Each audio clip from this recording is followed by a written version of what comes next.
Hi, folks.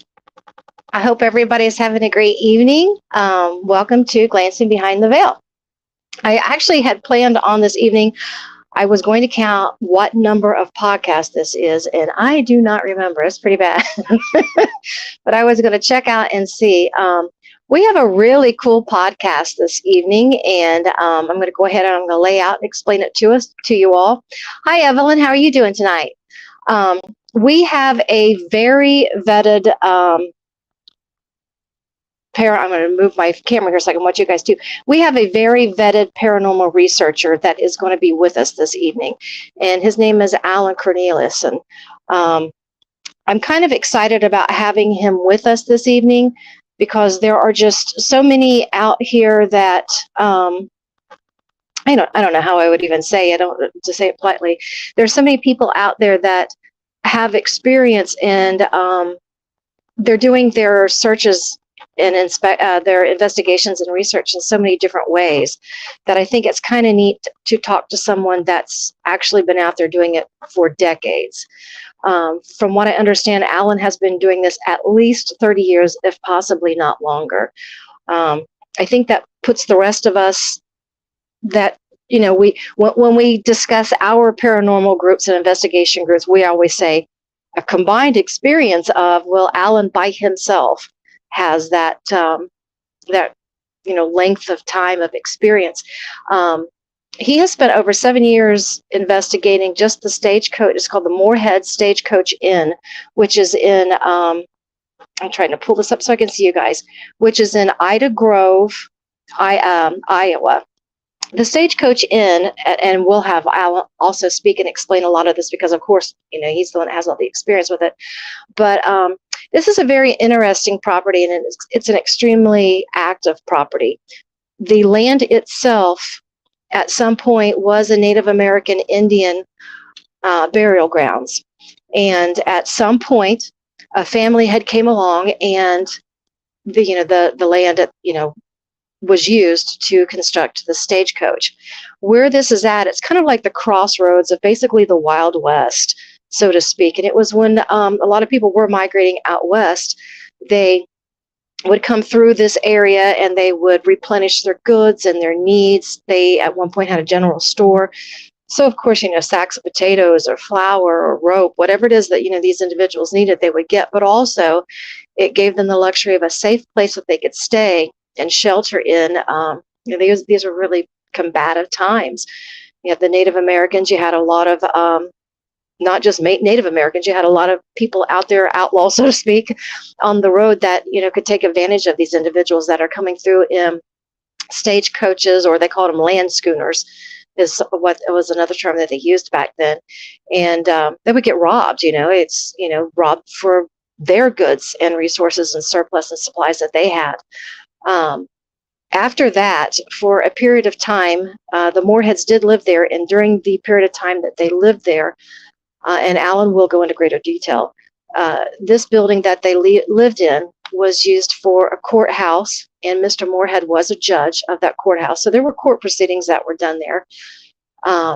There were marriages that were done there, but of course there were probably very traumatic court hearings that had been done there at that point in time. It was also used as the post office in the area, and they had named that area. It was named Ida after the Mount Ida in Greece. So the whole area was called Ida Grove, actually.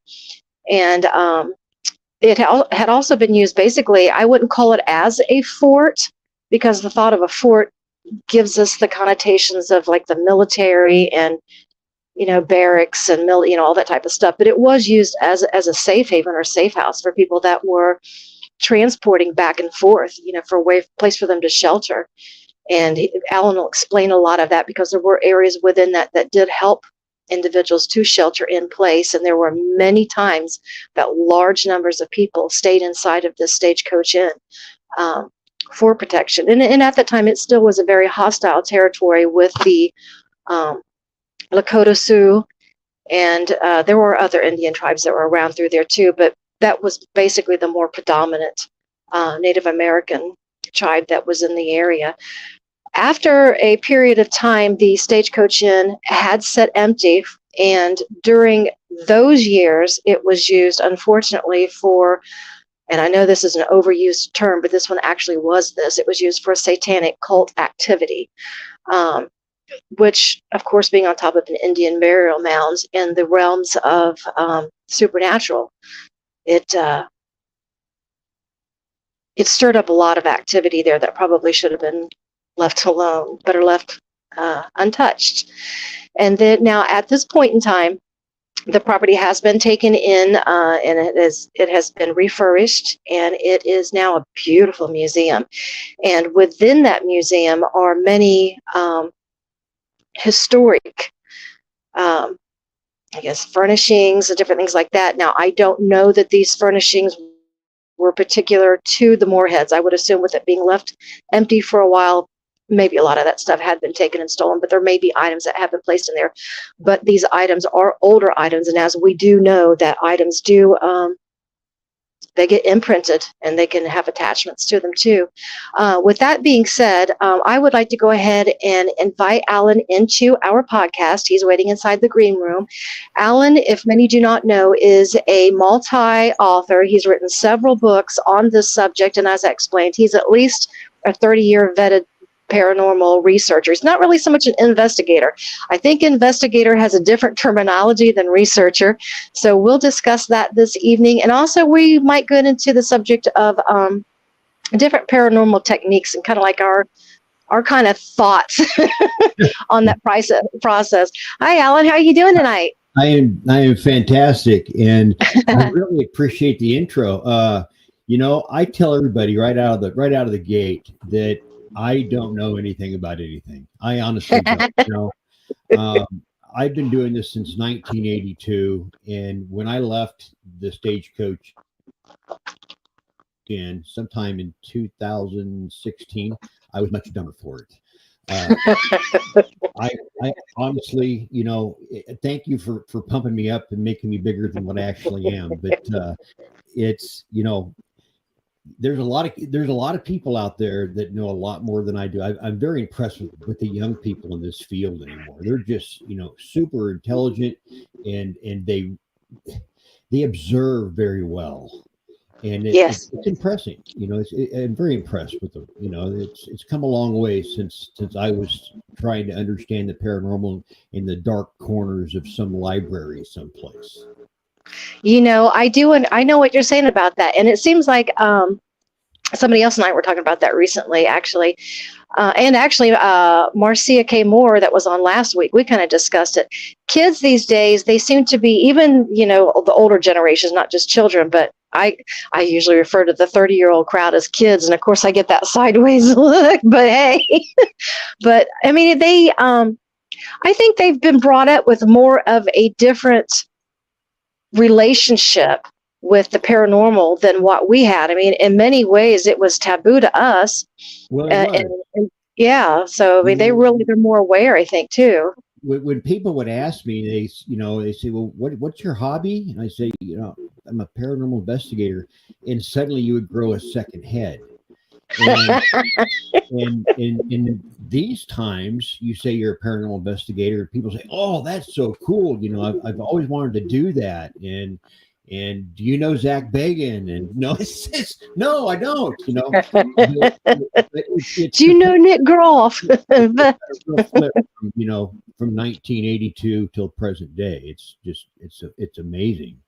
How it's more closely embraced than what it used to be. I think that is true. I was kind of blessed. I mean, my family, actually, they brought the First Church of God up into the southwestern Ohio area. And I still call that. You said the Church of God? Yeah, well, First Church of God. You know how they always have to have their different denominations. And my wife's brother is a minister for the Church of God. Out in Pennsylvania, absolutely. See, now we have a bunch of that. I always tell them it's /Baptist-costal, because it's like they really were. But yeah, they brought it up in the areas, and then they Phoenix, we are live. Actually, I've got Phoenix messaging me if we're going live. I had a few people say they're not seeing it Oh, you know what? That's so funny. She just now sent that to me as a messenger. So it came across the phone as a messenger, and I literally just told her we are live, like she could hear me. That was on Messenger. That was a blonde moment. I'm going to use a blonde card on that one. Mhm. But yeah, they started that. But something that I was very blessed about was the fact that my family and stuff, my grandma Walkie and my on my mom's side, she had paranormal experiences, and what she would do is she would have like a premonition. And she, like, if somebody, I'm just going to give one of the examples, like if something happened, she would hear a clock ticking, and she knew that something was going to happen. Or my mom's sister, when I would drive back and forth with her to dialysis, she would smell oranges. I don't know why. I mean, we never did know what these reasons were, and she would have a premonition. She had long-term premonitions. And my mom, like before somebody passed away, my mom would smell like, say, almost like a funerary type flowers. Now on my dad's side, it was completely different, and they were very strong into religion too. But what they experienced was more of the apparitions. They actually Right. would see instead of Mhm. having like a paranormal experience as far as psychic. Their experiences was more towards the Hi, Phoenix. You know what, Phoenix? This is so funny. I was just now telling Alan you sent that message and it popped up on Messenger, and I answered to the message as though you could hear me that, yeah, we're live. But yeah, so on Dad's side of the family, they actually, I mean, they would see the premonitions and they talked about it and stuff, which is kind of rare for a really strong, a strong church, First Church of God or type families. Usually they don't talk about it, but they all came up out of, Breathitt and Quicksand, Kentucky and Neon and stuff. So they were more Pentecostal than they were First Church of God. Well, that's the Moorheads. The Moorheads were Pentecostals. Martha Moorhead was a devout Pentecostal. Were they In really? fact, oh yeah, they in fact the end. You missed one. You were very Hey, accurate, Amanda. in fact, in talking about the stagecoach, and you're right on the mark. The only thing you didn't mention was it was a church. It was an active church back in Oh, the I 1800s, forgot about that too. and it was a Pentecostal church. And you were talking about Oh, Judge Moorhead doing some, intense type uh, uh, judgments or trials. He never really did anything like that. He was a land judge, and really? that's what he did. He was a land judge. He would tell people whose property line was where. In fact, Martha, Okay, so he's more of an arbitrator. exactly, and not that he didn't try people. In fact, there's kind of a humorous story involved. A young man was caught wrestling cattle, and he was brought before the judge, and they were going to have the trial the next day. And this young man was just kind of just detained there at the inn. And Judge Moorhead and there's like three other people that were in the inn at the time were getting ready to play some poker, but they were guys short. And so they asked this individual. They said, "Would you mind, playing poker with us tonight? Just to fill in." And he says, "I will." He says, "But do me a favor, Judge." And the judge says, "What's that?" And he says, "You can tell my mother that I'm a thief, but don't tell her I ever played poker and gambled." Now that's pretty bad. That's because of that you know what? That's that whole Pentecostal thing right there. Yeah, it is. I, we had a our aunt, and I didn't know it was that. Now Pentecostal are extremely spiritual and extremely strong. I think who was it? Oh, it was Jeremy Leonard was on Shaman Sundays, Brandon Cooper's show last Sunday. Yeah, I'm hearing myself echo too. I wonder why I'm echoing. Because you're talking Huh. about the stagecoach in. Yeah, that's what it is. That's really strange. I don't even have another telephone going. I have my one, but there's no sound on it. Um, I went ahead and I just pulled it away. That way I'm not hearing myself echo. But I almost think my microphone was picking up my earphones. That's too funny because when I pulled it away, it stopped. But I know we had mentioned like about the different exorcisms and stuff, and the Catholic Church, they've added on, I think it's 149. It seems like, if I'm right, I think they've added on 100 globally, another 149. No, 143 exorcists in the Catholic Church. And I just mentioned to them, I said, well, realistically, as far as, yeah, I am hearing an echo. I've noticed on other people's podcasts a lot of echoes too. I don't know if it's StreamYard or what it is. I've noticed a couple of friends of mine in Britain is doing it really bad too, and Max's was. But yeah, I think that the Pentecostals and a few of the other denominations, but they seem to be some of the strongest exorcists and the most in tune with spiritual warfare, quote unquote. As And that makes a Catholics are. lot of sense. That makes a ton of sense. When I initially was introduced to the Stagecoach Inn, I was just on a drive with my nephew. I was new to Ida Grove, and he took me through the park, and naturally I spotted the inn, and I asked him a little bit of information about it. He says, well, the guy you need to talk to is Steve Wilkins. He's the president of the Historical Society. And so I managed to talk to Steve, and he said, well, I'll just give you the nickel tour. And we walked in, and the first thing that he pointed out to me, and I'll get to my point here in a second, was this case, this glass case, and it had coins, a shoe, and a dress hanging in it. Now he said it was remarkable what kind of shape these things were in, because they've been in there, for almost since the 1800s. And right away I knew, they put shoes in walls back in the 1800s because they were thought to hold the shape of the wearer's foot, his sole, his imprint, and they would put them in weak spots like chimneys and doorways and windows, and they would hide dresses and things in the walls for offerings. Apostles did that a lot, and so that tells me that they knew something was on the outside that they wanted to keep on the outside, and everything that was kept out is now perfect. It's put in a glass case. That barrier has been broken, and I was just like fascinated right away. And I thought, you know what, I've got to appeal to the Historical Society to try to investigate this place, because somebody knew something was going on back in 1856. Yeah, if they were doing that, they thought that they were having to appease something. Absolutely. Wow. With the Native American burial tree that sits, and they know it's a Native American burial tree because Martha and Anna was their younger daughter. Mm-hmm. She had bright red hair, which right away, I'll tell you a little story about that later, but they had to hide Anna. They had to hide her from the Indians. There's a lot about that. Most people don't know. Because of the bright red hair, they thought they were a goddess.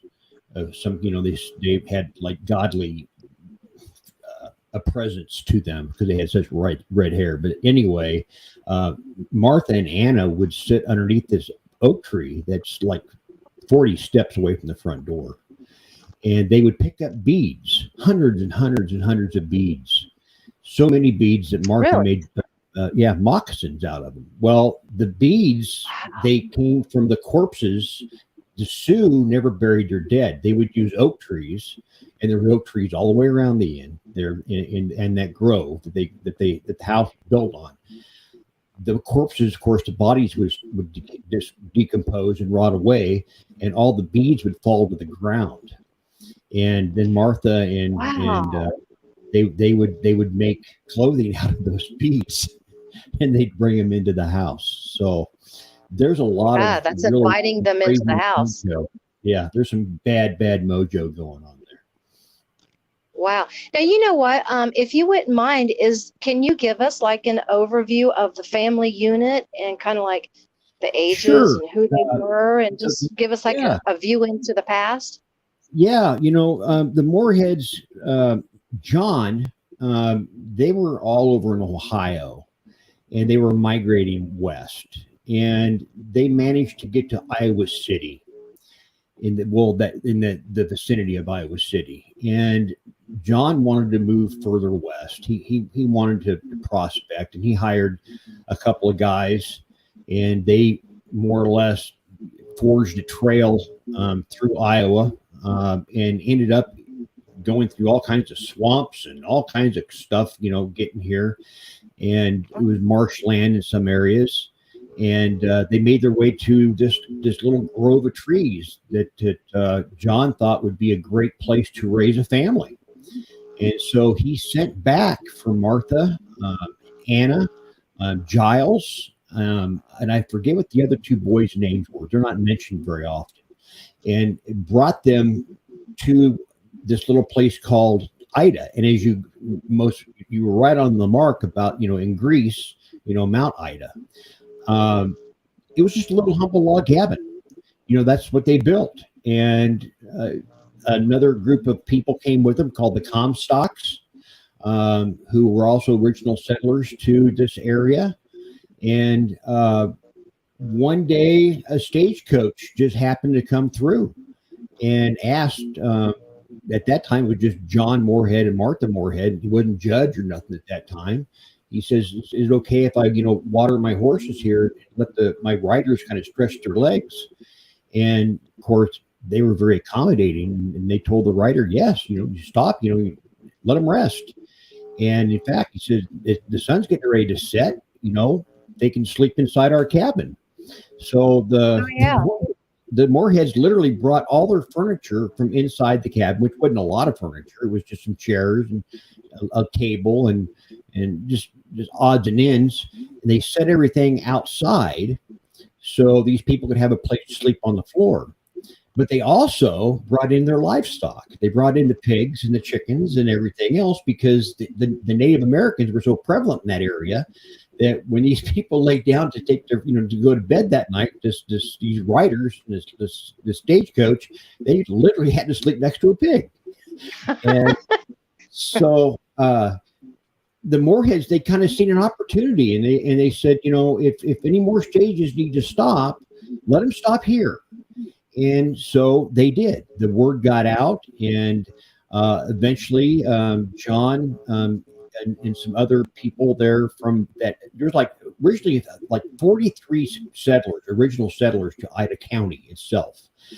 And they put together a sawmill, and they began to saw down all of the logs for the log cabin and all the trees that they already built. And they started adding on to what we see today as the Stagecoach Inn. And it was kind of like the convenience store of the 1800s. I mean, as you very well stated, it served as a post office, a church. It was the courthouse, a school, an inn.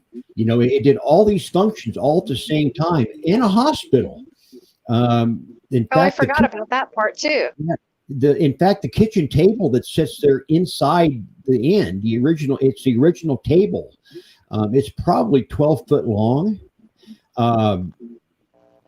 That's where the settlers or the people that would ride the inn, they would come in and they would eat. Martha would make these meals.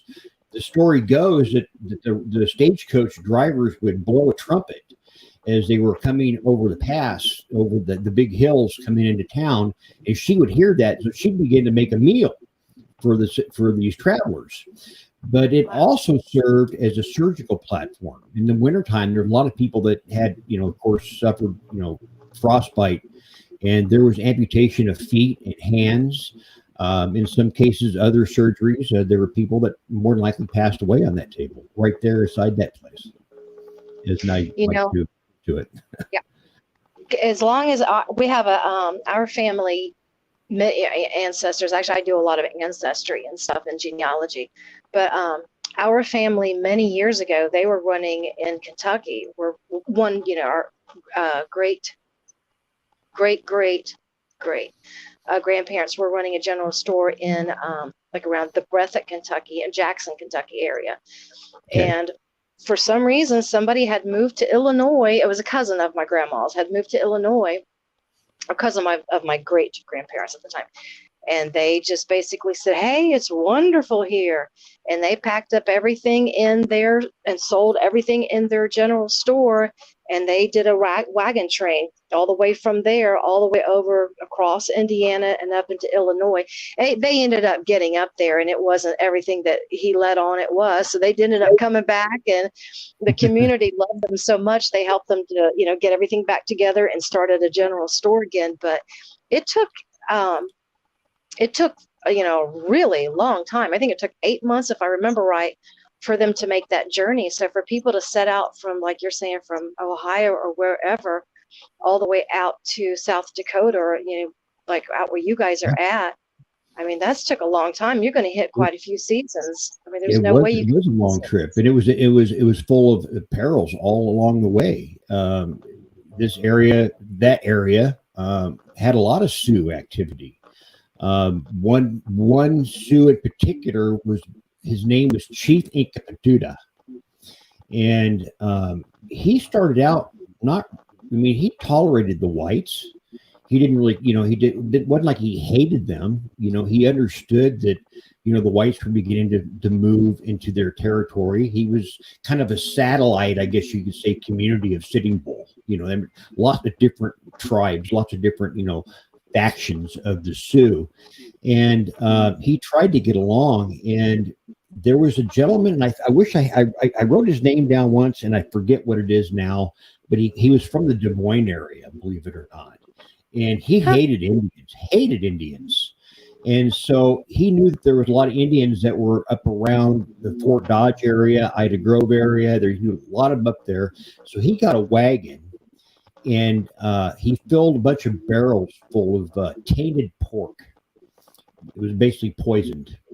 And he took it up to this area where he knew all these Sioux were at, and he left it. And of course, they found it. And a whole bunch of Sioux Indians died from it.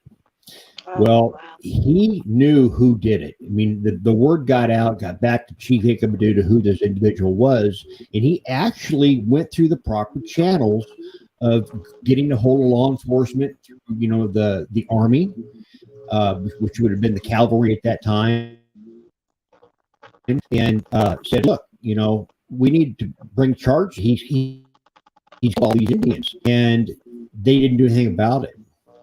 Oh my gosh! No, see, that's wrong, especially when he was willing to take in that. He said, we can't have this happen to us. This isn't gonna work. And so it was from that point on he hated the whites, and it's thought very much so that Chief Incapaduta was a big part of it. If you've ever heard of it, the Spirit Lakes massacres. Okay. Up in northern Iowa, but he would never ever bother the Stagecoach Inn, and I truly believe it's because it was on sacred ground, and he was not going to spill white man's blood on sacred ground. He just wasn't going to do it. That's very possible. I know when I did a lot of studying about down in the Kentucky area and stuff, and when I was doing some genealogy, our family actually they came anyway. The different areas that they came up through Tennessee up into those various areas, certain spots, there was so much bloodshed that was there. The American Indians refused to stay there, and I was really surprised about that. They said that they wouldn't stay because they said the blood had tainted the soil. It was really, I'd never heard that until I started reading those. Huh. Yeah. Wow. Yeah. Now, what time periods was this that would have been going on? From the Indian Wars started in about 1863. It was in 1856 that the Stagecoach Inn was basically conceived, and it was being built all the way up until about 1868. So, during the Indian Wars is basically when the Moorheads were in the thick of it. If you look at this picture, there's a really cool picture here. You see those little windows, those rectangular shaped windows. I think you might have another picture, that one that Rex actually did for me. There you go. Those rectangular shaped windows you see at the top, those were defensive points for Indian attack. They were very low to the floor. In fact, they were about 8 inches off of the floor of the room, but they were wide. And the reason they were wide was so you could have a wide shooting range, basically. You could shoot to the right or the left, but your silhouette was very small. That way, if they had rifles or bows and arrows, whatever it was they were using, you had less chance of being struck by an arrow or bullet because of your profile being so small. So yeah, it's basically like you said. It was a fort. It was an encampment.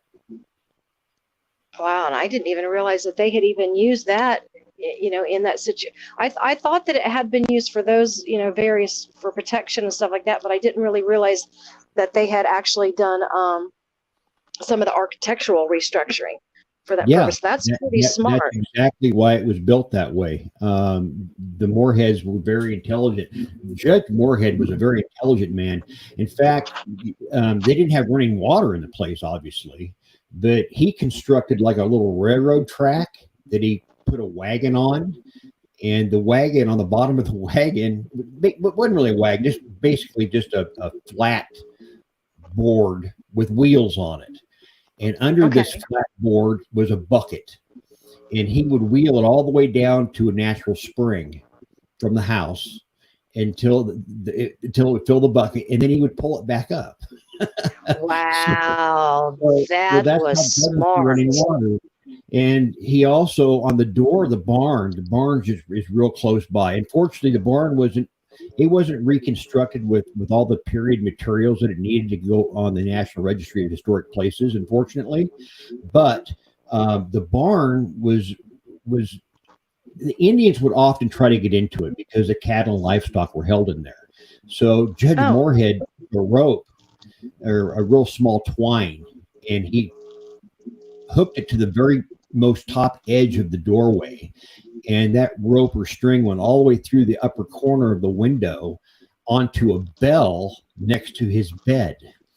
And so if anybody tried to open the doors up, it was like an 1800 security system. The bell would ring, and he would know that somebody was trying to get into the barn to steal the cattle. wow. Now that tells us that I mean, this man, of course, himself, but that entire family, they lived in some really turbulent energy and a lot of turbulent times back then. They did, yes, absolutely. You were talking about, the treacherous travel.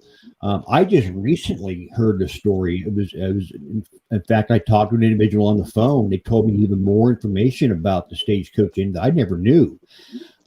There was a stage that was coming from what they referred to at the time called Lizard Lick. It is now Fort Dodge, and they were getting real close to the inn, and they were robbed. A gentleman just held up the stagecoach, and the stagecoach had a satchel of gold, and Oh, he managed to steal the gold, but in the process he was shot. And of course, the stagecoach they left rapidly, and this guy he rapidly got away as well. And they made it to the stagecoach, and they told Martha and John about what happened, and they were going to report it to the cavalry, which was just right across the Maple River. And 2 days later, a gentleman shows up at the Stagecoach Inn, and he was shot. He was the young man that had robbed the inn, and they tried to render him aid, but he died right there. But before he oh, died, he said that he'd buried the gold, and it was there near to where the Stagecoach Inn was at. And I told that story to Dr. Rebecca Foster, and I don't know if you know of her or not. yeah, She's yeah. a clairvoyant, and she all of a sudden it was remarkable to me because she's never been there, and she like put herself into this vacuum, and she says, "I see this, and I see this, and I see this," and I'm validating everything that she's looking at, and she says, "You see that over there?" And I won't say what it was. I said, "Yeah, I know what you're talking about." She says, "The goal is over there, just beyond that." And I thought, wow, I got to get my metal detector out. she, she was like spot on, as far as the lay of the land goes, and she's never been there before. So Wow. that was pretty cool. I was impressed. My friend Tom Dongo, he does remote viewing. Actually, he's done it with the government and stuff like that. And they've done that, and they've done a lot of research on remote viewing. We'll get him involved in this, and we'll split it. Yeah. There So has you'll to be find some that gold gold. eagles in there. Has to be some gold eagles in there somewhere. They're hidden somewhere. Now, when they were, had their, was at that place, when I've looked at your different videos of all the paranormal activity and stuff that you've documented there, I Yeah. noticed sometimes you'll refer to like the men's room, and this is Yes. the women's room and stuff. And I do know that they did keep separate quarters, but I had a house that the living room, it had a gentleman's living room, and the women's, it was a Victorian I had, they Yes. socialized together and separately. But Well, was that it, for the inn or was that for something different? no, that's just the way things were. That was kind of the rules of Okay. of that generation.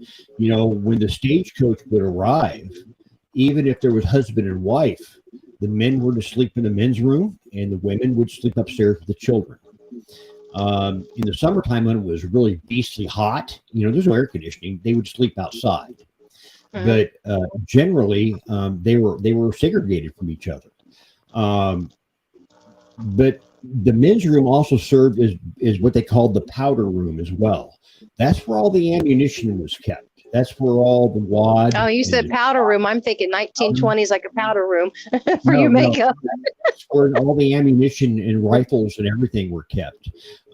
There was just huge buffalo skin rugs that were thrown down on the floor. That's where the men would sleep at.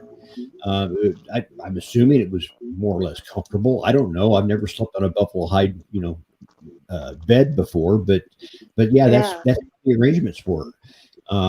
So those were some turbulent times, but that's only a small part of the story.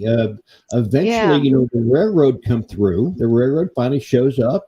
The need for the inn really wasn't needed anymore. John Moorhead, or at that time, Judge Moorhead, um, I did he too, decided Phoenix. he decided just to stay out there at the end until he passed away from pneumonia. His son, who finally grew up to be a doctor, Giles Moorhead, lived in town in Ida Grove. It was now called Ida Grove, and he took care of his father as long as he could. He passed away out at the inn, and Martha passed away in town. Um, but they decided, well, you know what, we have this place, we're going to rent it out to people, so they can farm the land or do whatever they want with it. And that's when things start getting a little bit weird. It's when they Uh, started messing with the land. yeah, that's when a gentleman by the name of John Moore, not Moorhead, but John Moore, Huh, I um, got an uncle by that name. Huh. moved into the inn sometime in about 1928. Uh-huh. And wow, he hung himself. He committed Oh, suicide. And the story, of course, I have it in the book. I finally, the first book, I didn't really mention too much about the suicide. The second book, I'm a little more free with what was told to me. But he was a member of the Odd Fellows. Now, I don't know if you're familiar with okay. the Odd Fellows or not, but they would have Yeah, their actually, I am.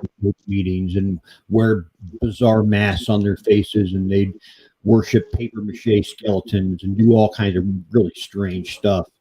Well, anyway, Yeah. And he was. if a lot of people don't know what Fellows is, it is, but it is not. It's kind of like similar to what would be like the Masons or something like that. And they do Like come the in. Lions Club or the Shriners or something like that. Yeah. Yeah. But now with the Oddfellows, it's really strange too. Matter of fact, they have a out there, the asylum. I can't think of where it's at. But anyway, um, they actually have members, and this is just so strange, that donate their bodies to science, and their Yes. bodies are used for science. And then when the body is done, it is bleached and it is brought back to the Oddfellows. And when they do their rituals, um, and just various, I don't know what you call initiation rites into it. They do it, and they call him George. They And what never it they does call is each one of them George, so nobody knows who the actual skeleton is. But they do it their shows your Liberty, mortality. Missouri. You're right, Skydor. And they do these crazy rituals with Yeah. quote unquote George. Yep. So, I mean, that tells you how strange they are to begin with if they're, doing this. So The they idea of were the involved at the skeleton, stagecoach. yeah, the idea of the skeleton was to show your mortality. This is who you are, Yeah. and but yeah, And your level of loyalty. That's crazy. and so to make a long story short, John Moore was said to have some kind of unknown illness. Everybody knew that, and yeah, that's a good picture. That's a cool picture, actually. And he was also to be That's it. indicted on some unknown charges. An indictment was to come down on John Moore, and this is where things get weird. I was talking to one of the older gentlemen that lived in Ida Grove all his life, and he said that he thought there was a little girl that had been drowned on the property in a well during the time that John Moore lived on the property. Huh. And now, according to the newspaper article, which I have, I call that universal alignment when you hear strange noises when you say something or an assumption. So that means that happened. this is a strange place. Anyway, John Moore, according to the newspaper article, his obituary, had got up in the morning and he had like a house helper that would show up, and they were going to do some canning. They can vegetables and things of that nature. And she showed up early in the morning, like it was early before the sun came up. And she helped him for a little while. And once the stock got boiling and all this, she said, but she had to go back into Ida Grove. She came back later in the afternoon, way late in the afternoon. We're talking almost before the sunset. And she said it was found odd to her that John wasn't there, but yet the pot was still boiling rapidly on the stove. Now, that's clue number one to me that this is strange, because there was no gas of any type out at the Stagecoach Inn. It was all fire burning, cast iron stoves. One. Wow, that's a lot of work to do that for canning. Yeah. Two, it could have been boiling all day long. Anybody that has ever been in the kitchen knows after a couple hours, a pot's going to boil dry, let alone being on there for 8 hours or longer. The fire's going to go out. So there's just a lot of stuff wrong with that part of the story. So anyway, it goes on that she got a hold of the sheriff department, and the sheriff came out and noticed that John had taken care of all the livestock. Everything was watered and fed, well taken care of, and this and that, and everything was orderly. But yet there was pony tracks that went away from the property. And so he decided he would set out to see where these pony tracks went. So at this point, they're trying to find John. Right. They're trying to find him. And there's really no reason, and they found it odd that he was gone. Well, come on. People of that era, they took off all the time and did weird stuff, But you wouldn't do it while you were in the middle of canning and stuff like that, because it's very expensive to can these days, let alone then. Yeah. So anyway, I do canning, and you've got like certain open windows to do certain things when you're canning. Yeah. There's certain procedures you go through. Well, anyway, so after using a lantern, after about 45 minutes in the dark, he happens to find John Moore hanging from an elm tree. You ever seen an elm tree? Yes, I am. Actually, I'm a druid. I know exactly what that means. Really? They are very, very tall tree, very large and round in diameter. The limbs are no more than probably 12 or 15 foot off the ground. That's the old Dutch elms, from years and years and years ago. Here was John Moore dangling from the rope. His feet were dangling about 6 foot off the ground. He found his pony tied up about 6 or 7 foot away to another tree. So he goes back into town. He gets a bunch of boys. These boys come out, and they all climb the tree together to cut the rope to get John Moore down out of this tree. That's just crazy. Now, and it definitely was an elm. Now, what sounds funny about this? Okay, one, John Moore had the state of mind to water all of his livestock, take care of them, make sure that they were fine, but yet he ties his horse up to a tree about 12 or 13 foot away from where he was at, not knowing if anybody was going to find his body for several hours or several days, allowing this animal to suffer. All right. Right. Secondly, how did John Moore get up in that tree? The horse was tied up against another tree a long ways away. So how did he So he hang couldn't have himself? done that. And they are very tall. Actually, an elm tree is the symbology, because I study trees and stuff. The Okay. symbology of an elm tree is the underworld. Oh, well, you got me on that one. I don't know. Yeah, it's associated with the underworld. So this is very strange that that's what that was. So to continue on with this, when they finally got him out of the tree, they somehow found a note in his pocket that stated that it was all for the best.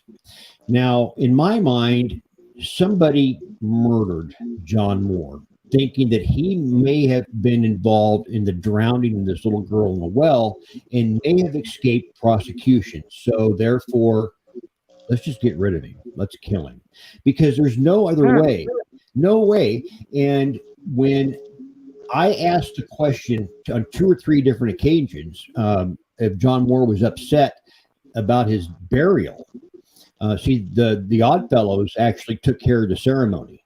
Nobody ever really seen a body, but they took care of the ceremony. He was So buried was he an odd fellow, I assume? yes, but he was buried at the Ida County Cemetery with no stone because he committed Because suicide. of suicide, yeah. Right. So I asked him when I was out the stagecoach in, John, did that upset you?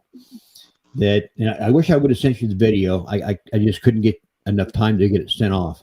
I asked John, I says, does it upset you that they buried you with no stone? And all of a sudden, one of the chairs from the walls just slid completely out towards the table at me. And the ghost meter goes off, the K2 goes off. It was just a string of events that suddenly happened that literally just pushed me out of that house. And it was from that point on that things just went completely haywire. Just darkness just fell upon that place. It was like I woke it up.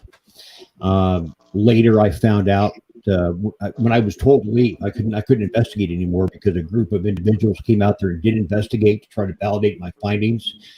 I told them, I said, look, if you find anything, present it to me first because the Historical Society doesn't want anything bad talked about at the end. So present it to me first, and I'll let you know if you can present it on Facebook.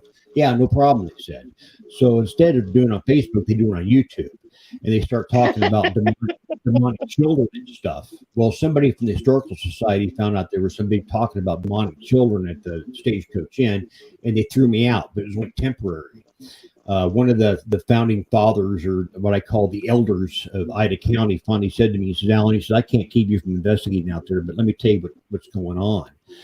When they said that there were satanic things going on out there back in about 1972-ish, we had a heck of a time trying to get a group of individuals out of there. They were doing all kinds of satanic rituals and things. They were killing cats and rabbits and putting pentagrams on the floor. When it looked like that. Wow. And they had a heck of a time getting them out of there. And they said it just brought up old, just old things that they didn't want to think about anymore. And every time I approached the Historical Society about stuff like that, they'd shut down, completely shut down. They wouldn't talk about it. It was people outside of that group that would come to me and say, you got to check this out. You got to check that out. One case that stands out to me was when I was appealing the first night that I appealed to the Historical Society at the Ida Grove Library.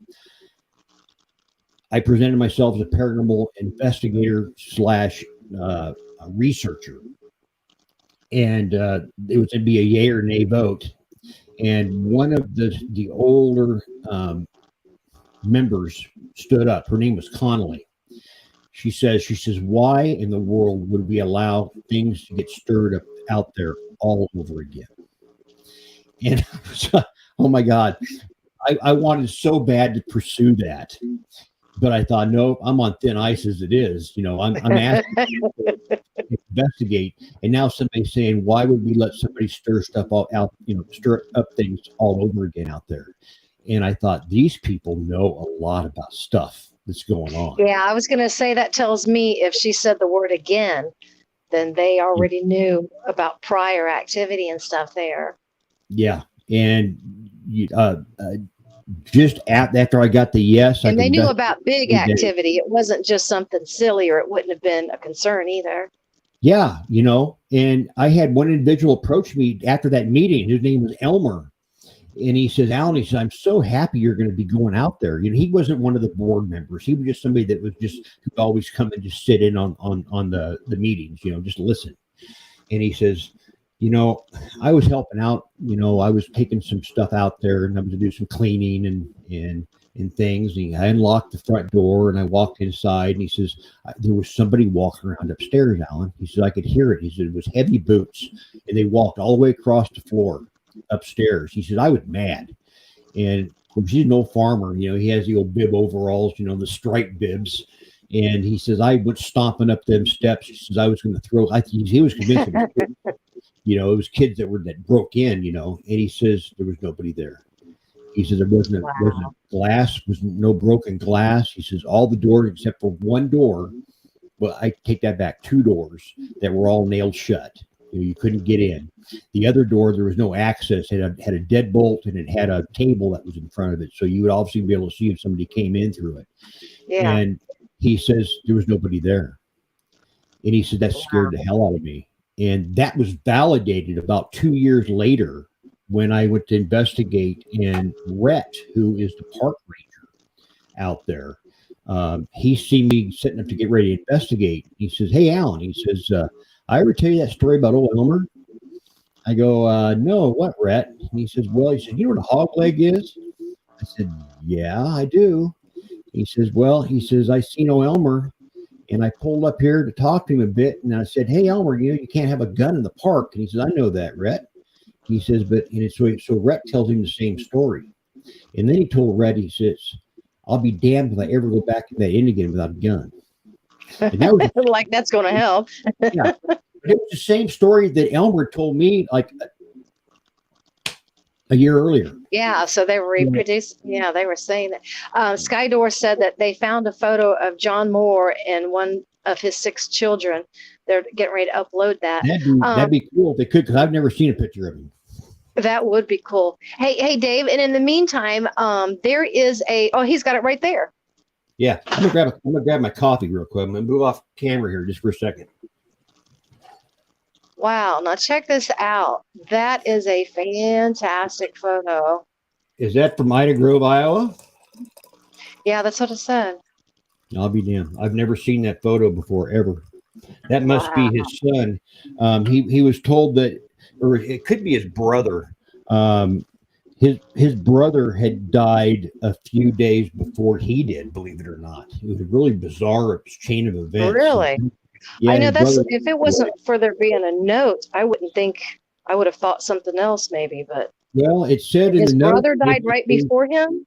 Yeah, just like 3 days earlier. In the note, it said that the remainder of his property would be split up between whatever family members there were, and that the Oddfellows would take care of all the ceremony and services. And the end of the note just simply said it was all for the best, and that was in his handwriting. So I don't know. Did he kill himself? Did somebody else do it? I think somebody else did it. And I think he was trying to make contact with me the whole time I was out there, along with something else that's very dark that's out there. Now, what happened with his brother? He's out there. I just Grove Cemetery somewhere. Got a stone. I'm assuming, but I don't know. I meant his brother didn't get killed on the property, did he? Or something. I don't know. It was never really said what he died of, but he did. Oh, okay. So his brother wasn't on the properity when it happened. No. His brother passed away days earlier, and it was unrelated to the inn. Oh, okay. I must have misunderstood on that. Now, I have a picture that I uploaded. It's of the back of your book. I don't know if Okay. Dave could put that up for us. I'm going to read that so that people kind of get a feeling of what it was like to be you in there. It says, it was early April, and I was finally unlocking the door to the inn. I walked in and was again hit with the musty smell from within. I took a couple of steps inside and was immediately hit with a feeling of disorientation, like standing up too quickly and getting dizzy. The sensation dissipated just as quickly as it arrived. As I stood there with my arms and hands slightly bent out away from my body to steady myself, I thought, I must, I must be a bit more excited to investigate than I thought. Thinking that adrenaline and the anticipation to the investigation was the cause. Um, I can just imagine how a lot of people would, if they've not done prior investigations or been involved with something that is that intense. I mean, that's a very natural thought process. A lot of people actually experience this in other places and don't realize that they're actually crossing through different realms and dimensions and didn't quite um, realize it. Um, Yeah. you at that point are explaining what a lot of investigators go through. Actually, even people that I know that's went through investigations, they think at first it's like, oh, it's my anxiety, or if it's this or it's that. So for you to have done that, you were channeling an incredible amount of energies, like right Oh, from the yeah. rib. It sounds like. And that would be a normal thing. But let me emphasize that I investigated that place on a constant basis, but not always did it present anything. There was times that I'd be out there for 3 or 4 days and nothing would happen. It was almost as if time stopped in there. I mean, it was you'd go in Wow. and you wouldn't hear a thing. It was so it was the silence was deafening, I guess is the best way to put it. And I wrote about that in my second book, In Conflict. It would be just Which deafening. is an indication of extreme paranormal activity when you have that happen. Well, there's extreme Strong. activity out there. Strong activity, I should say, strong. Yeah, very, very strong activity that occurs. I was out there early on in my investigating time. And like again, I investigated there all the time, and I was on there. It was a Friday afternoon, and I'm in there Friday or Saturday, and these two nice elderly ladies, they just kind of walked in. I mean, it's a museum, and they kind of Oh knocked yeah. at the door a little bit, and hello, hello, and here I have my millimeters and K2s in my hands, and I'm going, oh, crap, just so I'm like sticking them in my pockets, and and not alarm anybody. And I said, can I help you folks? And they said, well, we just kind of wanted to peek around a little bit. We've seen this place and we've seen the door was open. I said, well, yeah, I'm a member of the Historical Society, which I was. I became a member just so I could investigate it more, freely. I said, come on in and I'll give you a little nickel tour. And one of them crossed the threshold from what would be the kitchen area into the men's room area. And she just kind of goes, whoa. And her hands kind of came up and she just about fell over. Something just came over me. She said, that was the weirdest thing I've ever felt. And I thought, oh, Christ, here we go. But everything was fine from that point on. But she says, that's never happened to me before. She says, I don't know what that was all about. She said, excuse me. She basically, she was embarrassed for herself. She thought there was something wrong with her. And I gave them a little nickel tour, and they said, thank you very much. And that was the end of it. And I thought, okay, guys, I don't know what you just pulled, but don't do that anymore. That it actually scared me because this woman could have fell and got seriously injured.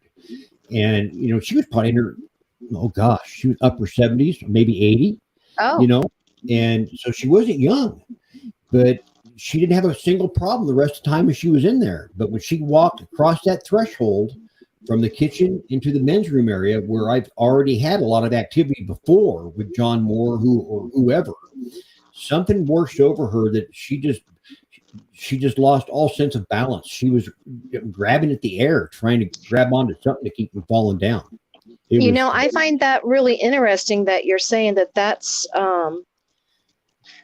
where that happened, because the kitchen area, it sounds to me like, is the last area that John Moore himself was in before whatever it was occurred. I mean, he was there boiling a pot, canning food prior to his getting on this horse, supposedly, or whatever happened to commit suicide. That's really interesting. I wonder if something came over him.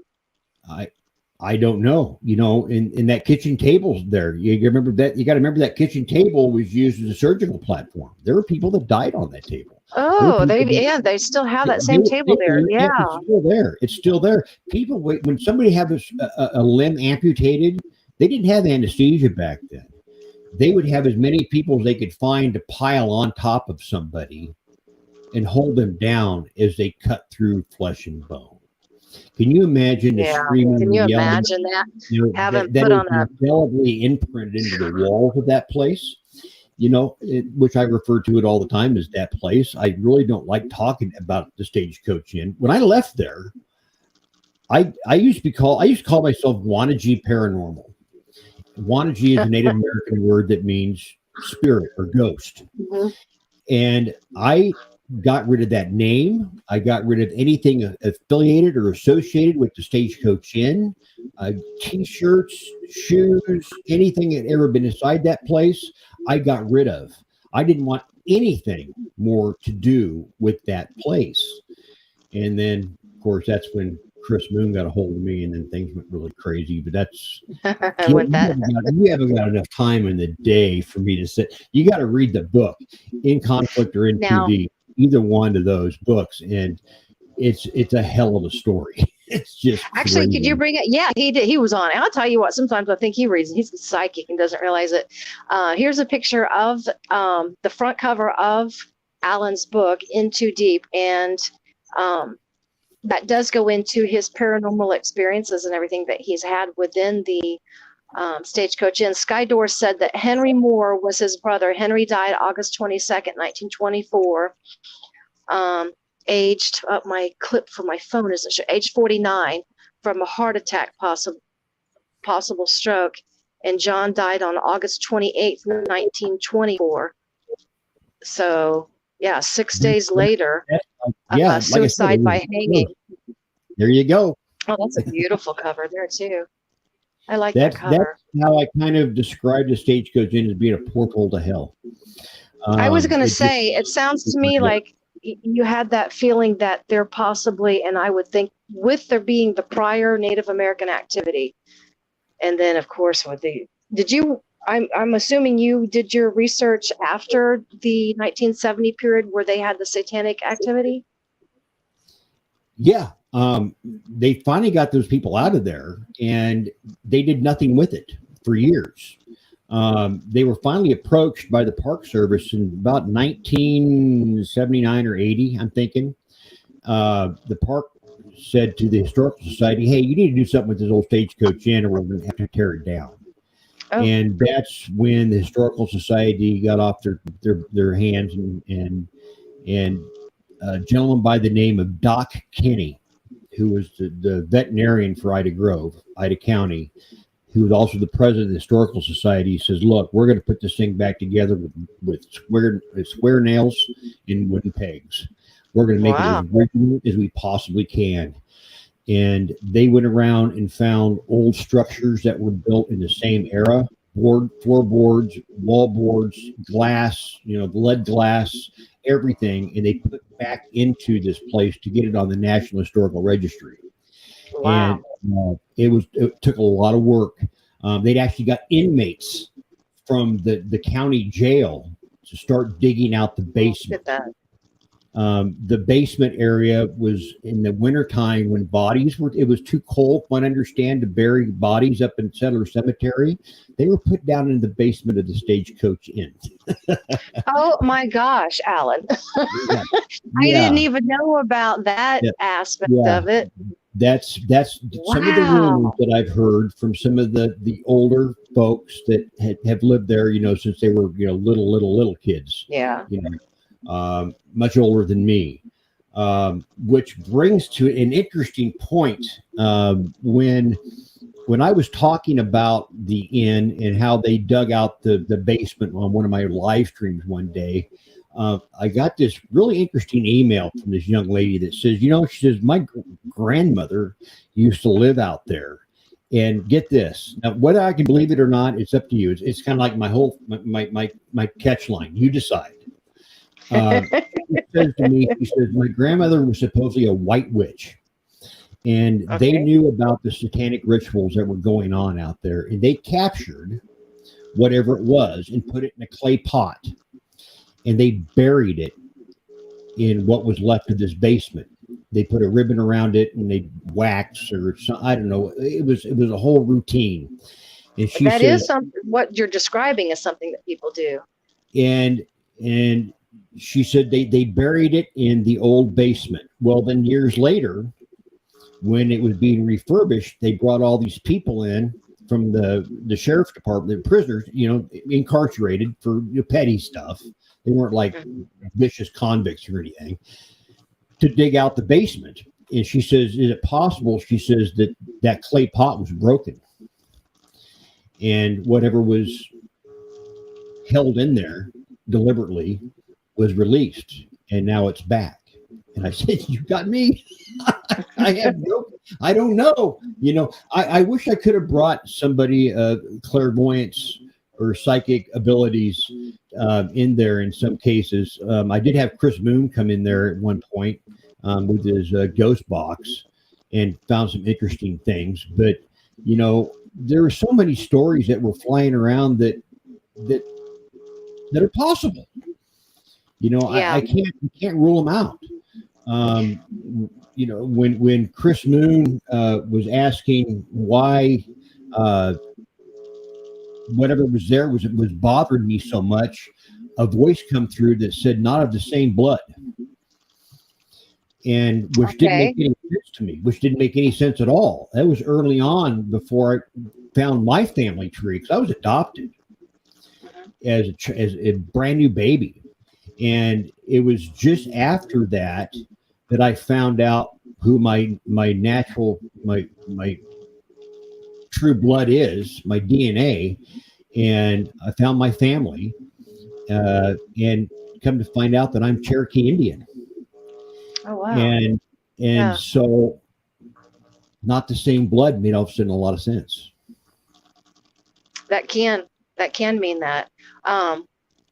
Skydor will end up, I'm not sure. He sent me a message when they're going to want to take a real quick break, because they do an intermission. Are you wanting to take the break now, Dave? Or are you wanting to wait a second? You have to come over. I'll actually have you tell me over the intercom, because I don't have the phone. We've got your videos and stuff that we're going to show. Some of the videos that you've taken. Oh, there he is. There's the Godfather. Are you wanting to go to intermission now? Yeah, let's just take a 5-minute intermission and then we'll come back. Okay, we'll be right back, you guys. Don't tune out. Stay tuned in. We have a lot of really cool videos to show you that Alan's taken during his research at the Stagecoach Inn, and we're going to talk about some of the techniques of researching for the paranormal. We'll be right back.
Okay, we are back. That was longer than I was expecting. I was like, did you It's make a pot okay. of coffee?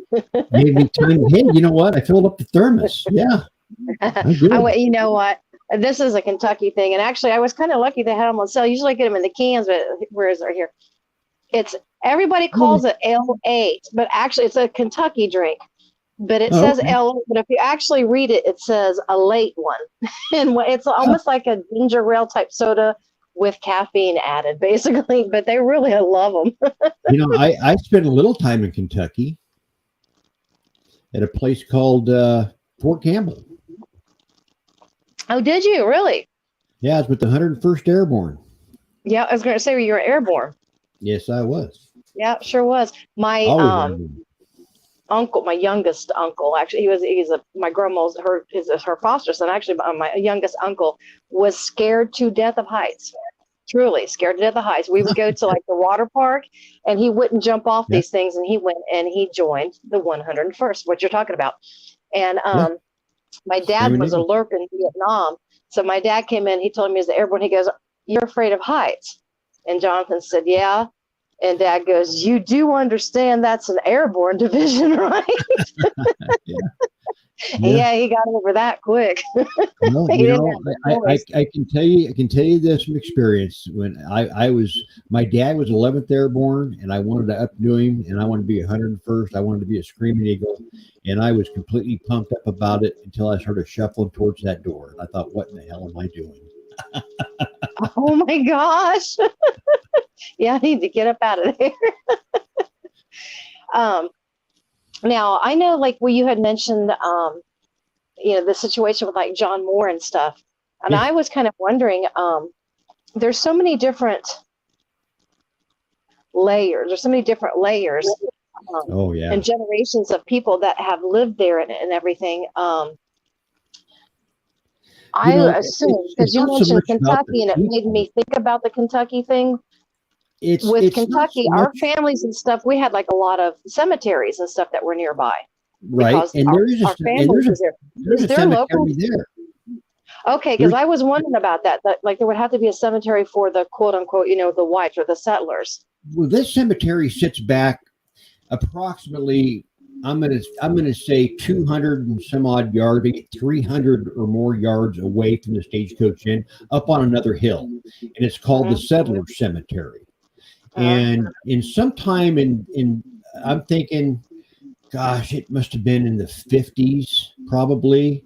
Um, they, of course, a lot of people were living in Ida County at that time, and there were a lot of deaths happening. And they realized that the settler cemetery was no longer going to be adequate enough for, burying people. So they Yeah. created the Ida County Cemetery, and all the bodies I'm from the sorry, I was. settler cemetery were moved except for like 7. They couldn't find the bodies. They Really? literally they buried people literally in pine boxes back in those days. And of course, the ground had moved. Ground moves. It's not stationary. It Yeah, moved, it does. and the stones were sliding downhill a little bit, and so they probed and probed and probed, and anything they would bump into, they would dig it up. But there were at least 7 bodies that they couldn't find, so they just moved the stones and they moved them over to the new cemetery. So there are still bodies up there, but they have no stones. The only bodies that remain there with stones are the Comstocks, one of the original settlers, along with the Moorheads. Huh. Wow. No, see, that's pretty fascinating too. There, because I was wondering about that when we was on break, and I started thinking, where are all these people being buried that were moving in and settling in the area besides the natives? I thought, are they nearby like ours? Well, Ours, and some people are buried on their own lands, pretty frequently too. So I was wondering about that. no, nobody was really buried on their own land. They was all buried in the settler cemetery, and then later the bodies were all moved. What's interesting is right next to where this hill is, there's a lot of stories about it. When the Sioux, they would summer camp near the Stagecoach Inn, and they would hunt elk. Believe it or not, in Iowa, there was elk and deer and other animals of that era, I guess. And they said the bones were so high the hills of bones from thousands and thousands of years of Native Americans being in that area, that they would literally glitter in the sunlight.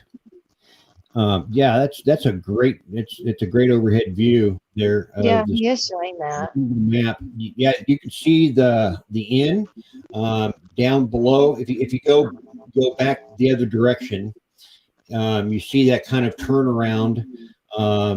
That's where if you keep going west. Okay, that right there you see is the old train station, the old train depot. But keep going west from there. That also And it looks like the ground. It really looks like something was going on with the ground there right before the tree line. Well, you keep going, and you're going to find right there where his cursor's at is the Summer Cemetery. Yeah. There it is. And in that area, that whole area that's mowed, in that big circle, that was the entire cemetery. What you see there that's squared off, that's where the Comstock family's at. Wow. And then they have that whole rectangular area. That's very curious. And below that, where his cursor was at, would have been. So really, that's only just a few hundred yards from the house, though. Exactly, and that old train depot is it's back over to the east of there. You can see the train depot that was brought in from downtown Ida Grove, and I've often kind of wondered.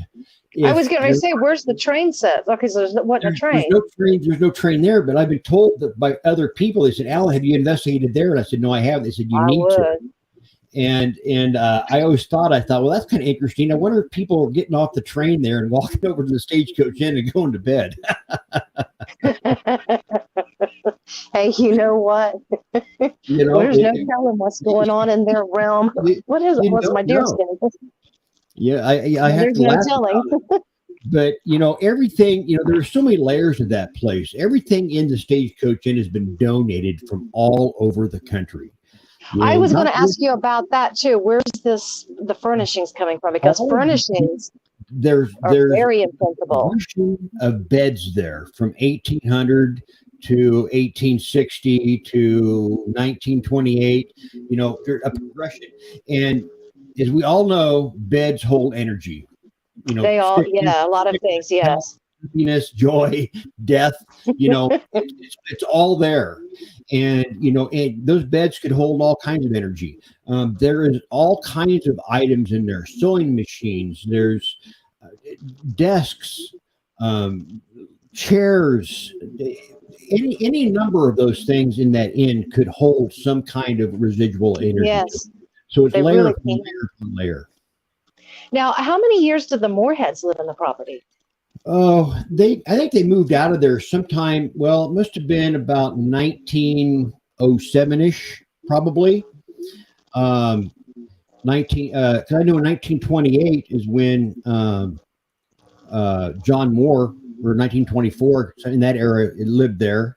So they moved into Ida Grove proper. About 20 years, I think it was. So they were there. It almost seems like, okay. Wow, so that is, and they were in the 1960s? Or 1860s they moved in or started building it? 1856 is when it was established. And then in 1860s, of course, that's when it was at its height. And then, of course, in the 1880s is when the railroad was finally coming through. And then, of course, you get into the 1900s. And I forget the exact date that John Moore died. But it says 1924 there. Yeah, actually. 1924. Yeah. So yeah, Don said the town, or Don said that Don said the town itself should have had some activity with the long history of the stagecoach is just on the edge of Ida Grove, and said he's an Iowa native. Yeah, there's one story, that people of Ida Grove, and I love them over there. It's my wife, she grew up in Ida Grove.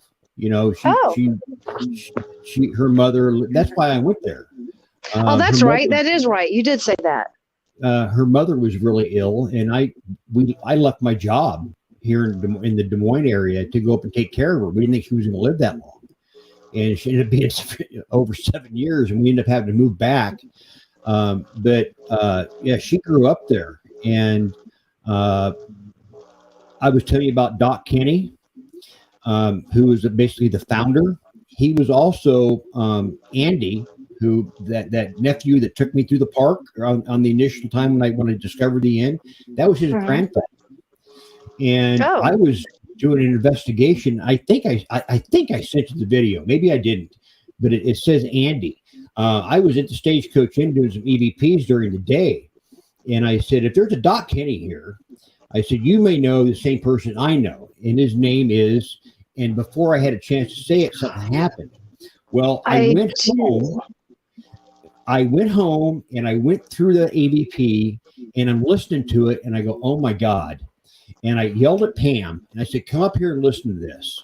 And she put the headphones on and she says, oh my. I said, call Andy right now. Yep. And so we got Andy on the phone and he came over. He said, what's up? And I said, I want you to listen to something, buddy. And so he put the headphones on and he's all cheery and just kind of, he knows that what I do. He thought I was stomach growl or something, because he wasn't into the paranormal at all.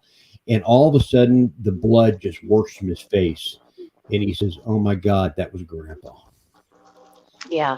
Now, for those that are wondering what he's talking about, he sent me, and we couldn't get it to upload for some reason, but I'm going to confirm what he's saying. He sent a video, and what they did was a voice isolator. What a voice isolator does is it removes all the noise from anything that's surrounding, and you can hear the voices in the background. And it does plainly say Andy, at least once, but I think it might have said it twice. And it seemed like something else might have said Andy too. It says Andy really clear. Yeah, plain as day. Yeah, it was. And It it was really just, does. And I'll tell you what, he didn't react other than he said, that's Grandpa. He listened to it one more time. He took the headphones off his head. He gently laid them on my desk and he left my house. He never talked to it after that again. It scared. I mean, it was that kind of a profound moment for him. What I had discovered out there, and for him to think that his grandfather was stuck out there, I think it was horrifying for him. Oh, see, that right there would be really difficult. That would be very difficult to deal with. Actually, and I was trying to find it too. David mentioned if you could find that and send him that voice isolator, he could pull that up and upload it, convert it and upload it to you really quick. I'm trying to see if I have it on mine. I know I do in the email.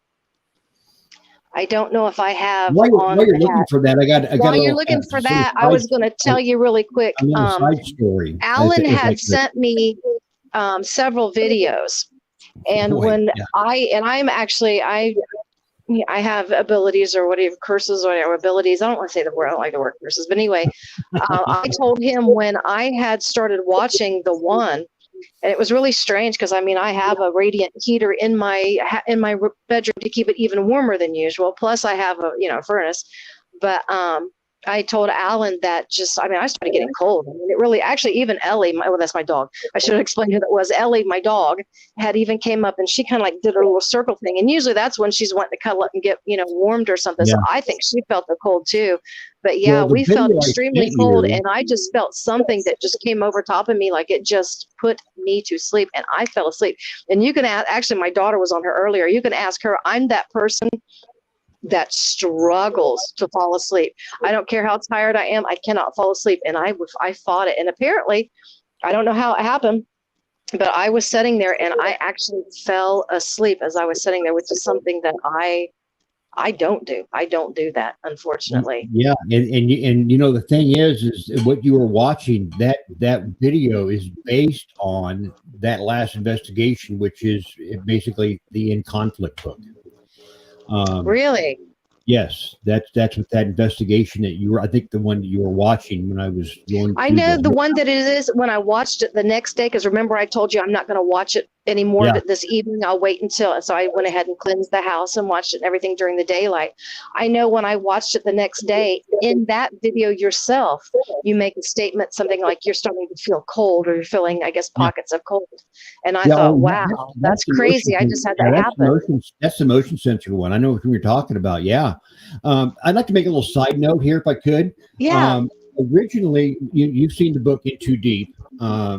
I got it right here. This is the book, yes. In Too Deep. Originally, it was written in another form. It was called Ghosts and Legends of the Stagecoach Inn. Yeah. I got rid of that editor. I didn't like the title. I didn't like the way the book was written. I wanted to rewrite it. I fired him, and it wasn't because I fired him for any real reasons. I mean, he was kind of Jewing me out of some money, but the main reason is, and I think a lot of people are going to be feel a little bit I've weird done about writing and this. ghostwriting. I love how they do that. Well, this guy, my publisher that did Ghost and Legend Stagecoach Inn, I found out was the minister of the Church of Satan. So not only did I investigate L, but my publisher was a disciple of the devil. And so if anybody has this copy, You're swimming in pentagrams. It was published by a disciple of Satan. So Wow, that's very I only curious. have- Now you do. I do a lot of different study. Now I have to look just to see if there's been anything put in your book for spell casting, which is very possible. If not, then the guy wasn't as good as what he thought he was. you know what? If you give me your address, I'll send you a signed copy of this just so I can get the hell out of my house. I will do that. I'll anoint that thing before I walk it in the door. You might want to. But yeah, I thought that was really interesting that I had those same feelings in my home. And I like I say, I anoint and I do all this different stuff before I open anything up, whether it's on the internet, whether it's books or this and that, and I do say my prayer and protection energies and everything. So I was kind of surprised when that happened, and I went over my mind and kept thinking, like, is it something I ate, or was it this, was it that? I tried to think of every reason. And then I'd be daggone when I was watching your video the next day and I seen you saying that in that video, I thought, you've got to be kidding me.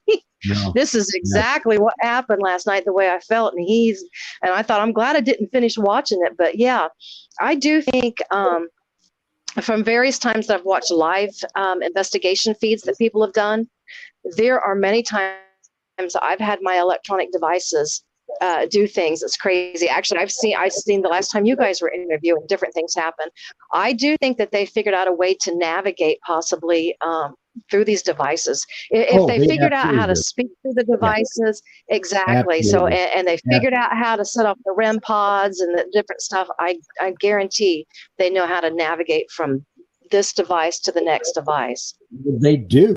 They understand it completely, and they understand by doing that they're grabbing your attention, and that's what they want.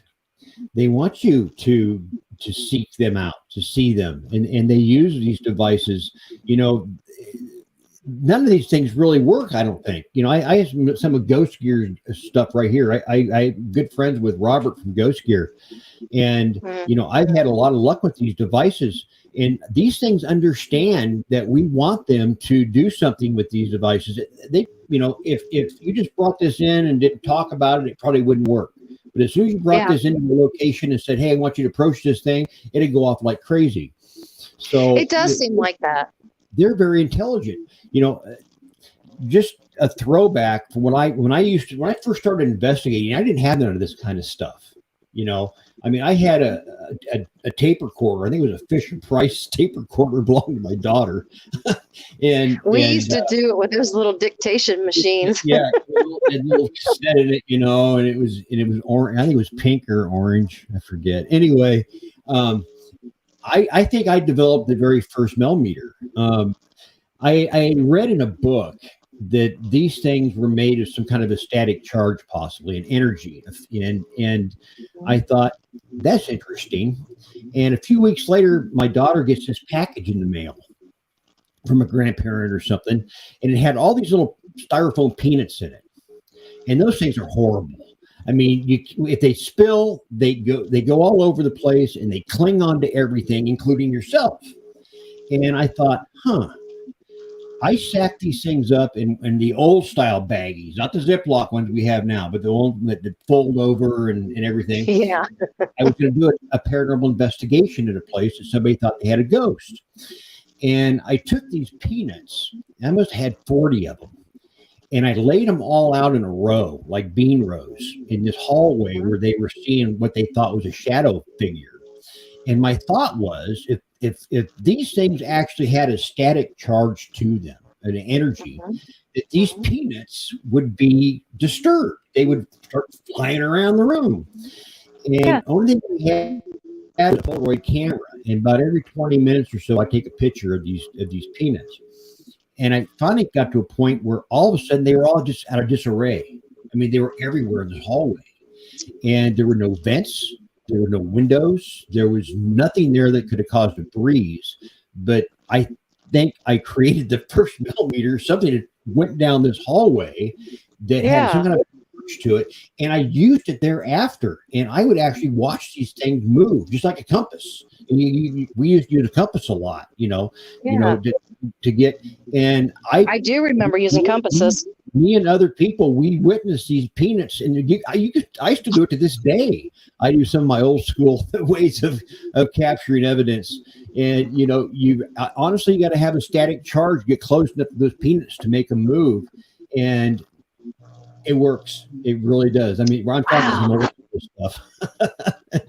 I never thought about using that, but I think comparing and learning like different types of techniques and different things that's worked for people and stuff, I think that is a great idea. And I don't think it's a great idea to always just automatically dismiss an old technique in exchange for the new techniques. There's no Now, batteries speaking of included. new techniques, though, Yeah. they have uploaded that isolated voice that you sent them. We're going to go ahead and we're going to play that. Actually, are you ready, Dave? What he was saying is, now, who was Andy again? Oh no, this is something different. Oh, this is a different one. This is the vibration sensor going off. That's a different one altogether. That's my last investigation at the end. I didn't hear any sound on that one. Yeah, that was a vibration. I use the vibration sensor a lot because the reason I like to use it is it takes physical motion, force, to move against it in order for it to go off. And people use this very same device, like on doors, metal doors. You put it on a door, you turn it on, and if somebody tries to rattle your doorknob and try to get in, it'll go screaming. It'll just start screaming like crazy. But it's not so sensitive that if the wind would blow or something like that, it would go off. That'd make a really unrestful night. So it takes a lot of effort to make this thing go off. And I would set it on that staircase and ask it. And many times I asked it. I said, touch it, make it go off. And it would. Yeah. It would do it on command. I had a motion sensor set up on that very staircase that you have to go past. I mean, I had it pointing at the other wall. And I'd literally walk right up to it and it wouldn't go off. I walked into another room and the damn thing went off. Actually, I think I'm sending that one to him now. So we're going to have to find the one with the voice. I know, I even have it because I know it isolates. I even heard that several times. I'm trying to think of how I'll have to send that to him. And now I'm echoing back to myself too. By the time this is all over with, I'm at my flute, sure. Huh? That's you say you do your anointings and stuff or whatever it is you do. I play music. That's the yeah, I know. Actually, I think that's really pretty cool that you do that. There's, I think it just sent this one to him for you, the one that starts out with investigation. There's one I just now sent you. I couldn't hear the sound on that one, Dave, so I just sent you another one. I don't know why the ones didn't upload from the email though. It seems like they would have, but it's the motion sensor one, and it will show stairs when you see it. I actually just a few weekends. That's why I'm not sure if I'm going to make it to Hey Good Mills. We have it's the Star Summit at Serpent Mound, and they have quite a few different events that happen. There's a gentleman that he does the Native American flute, and I love it. Now, I was kind of curious, and we have the one that's on there on the spinning wheel. if you have that one to play, Dave. Oh yeah, that's my last night's investigation there. That's actually that's in my book, In Too Deep, or excuse me, In Conflict. No idea. Yeah, that was pretty creepy. These things occur, but they do occur. And look at that. Look at that. Are you kidding me? I'm leaning in to see it. And I have another video that I watched that you put a sensor on top of it, and it also sent it off. Yeah, that was the last time I went there. That was the last investigation. But that particular where you see the spinning wheel turn, the story behind that is I was at the Stagecoach Inn trying to debunk the staircase. I was trying to figure out why the vibration sensor would go off so often. I just thought there had to be an explanation for it. There's a staircase there. That's the last investigation that I was actually there. That's in 2018.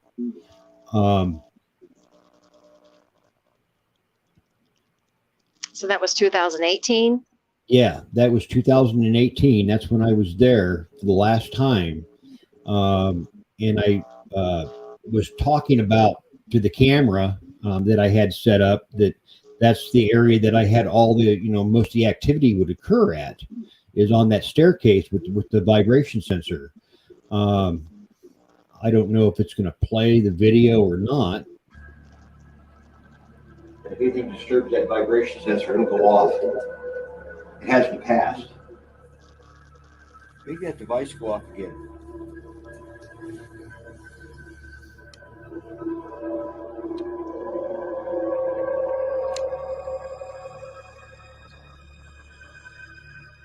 Seem to enjoy yourself doing that. Do it again for me right now.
Okay, I've been out for some time.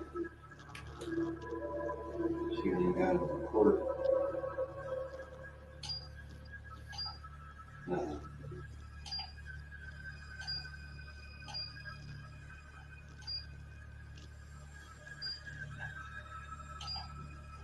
So I don't know if anything went on, but it's time to do a little bit of a walk around. So I'm going to grab the camera and we're just going to kind of walk around. Let's see if we can.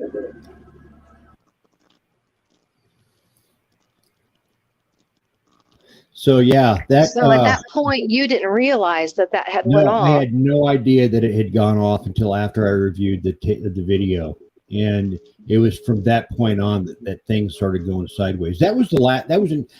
You seen a little clip there from 2013, and that's Yeah. when the motion when that vibration sensor would go off, and that wasn't just the only time. It did it all the time. I talk to it and with people there and say, hey, go ahead and set that thing off, and within a few seconds it would. Wow. When you see that spinning wheel turning, I was telling you about when I was trying to debunk why it was going off in the staircase so much. I just happened to make just kind of a smart ass remark. I said, there's the spinning wheel over there that at one point one of my investigators thought they seen it turn at one point, and I said, make it turn for me today.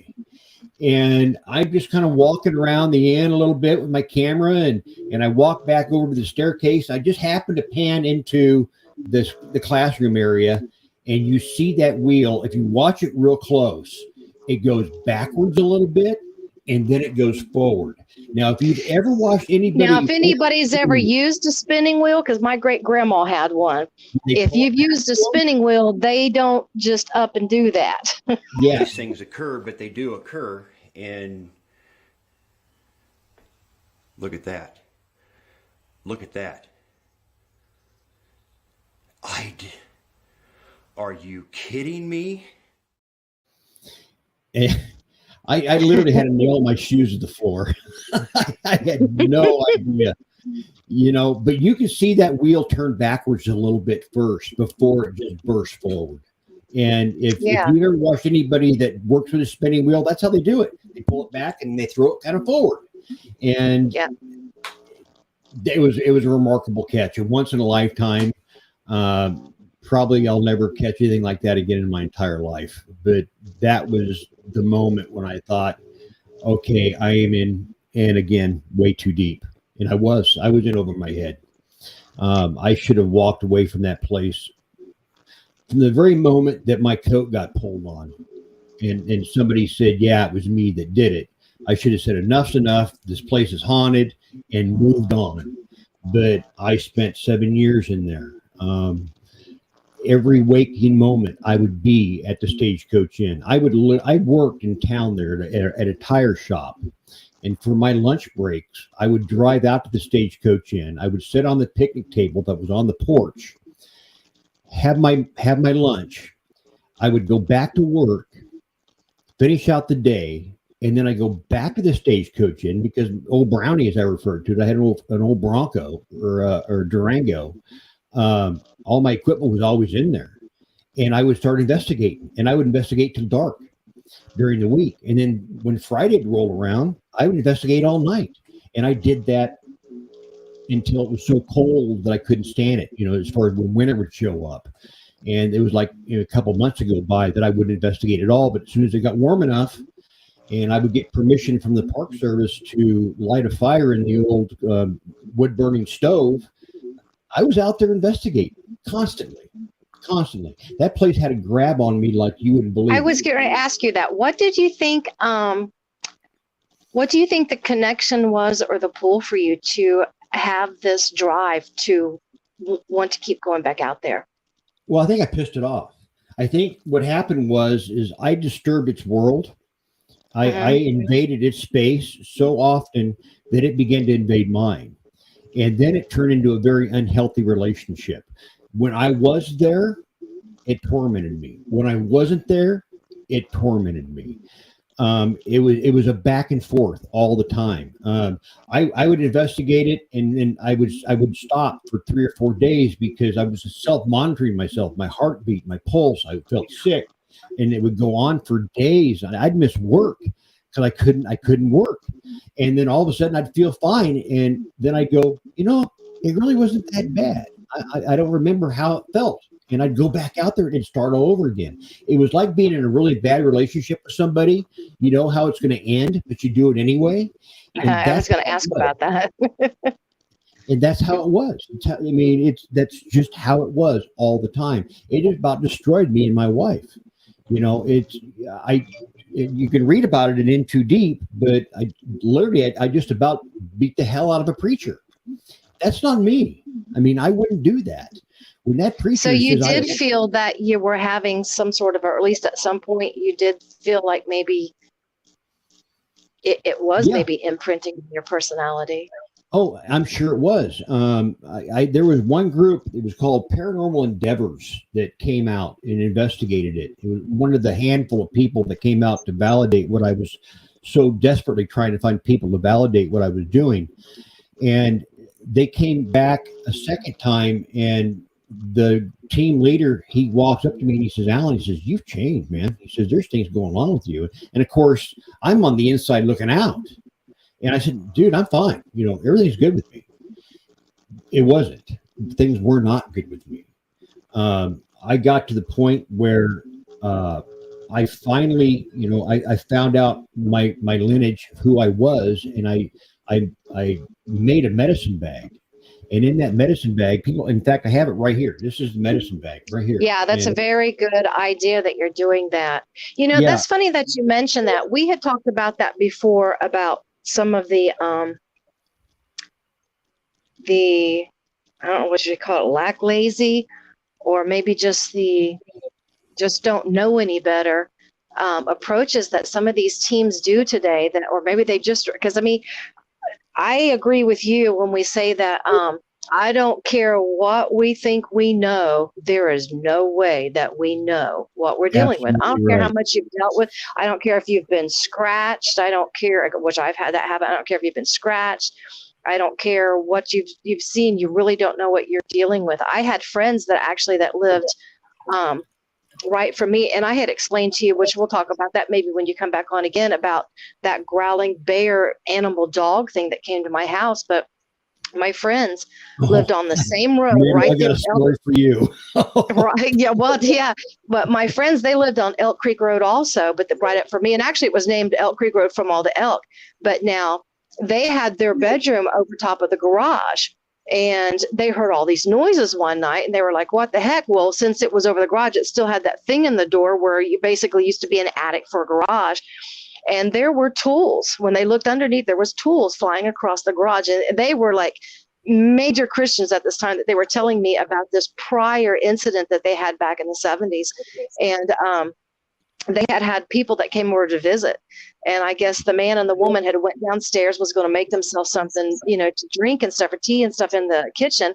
And they came in, and every drawer in the house, in the kitchen, was pulled open, and all the cabinets were open. These people were like, what the heck? They thought Becky and Gary were doing it. They were like, what? Why are these people leaving all their stuff open? Yeah, and it really was. And they would see things happen. Now, at that house that I was at, we didn't have things like that happen. But I mean, the youth pastor and several different people had seen apparitions. And then whatever that was that came and growled was bad. The point you're trying to make is you need to respect these things. Exactly. And you've really, and how do I put this? The word respect is so easy to say. Anybody can say the word. You've actually got to mean it. You've actually got to mean it with your heart when you say, I respect whatever's here.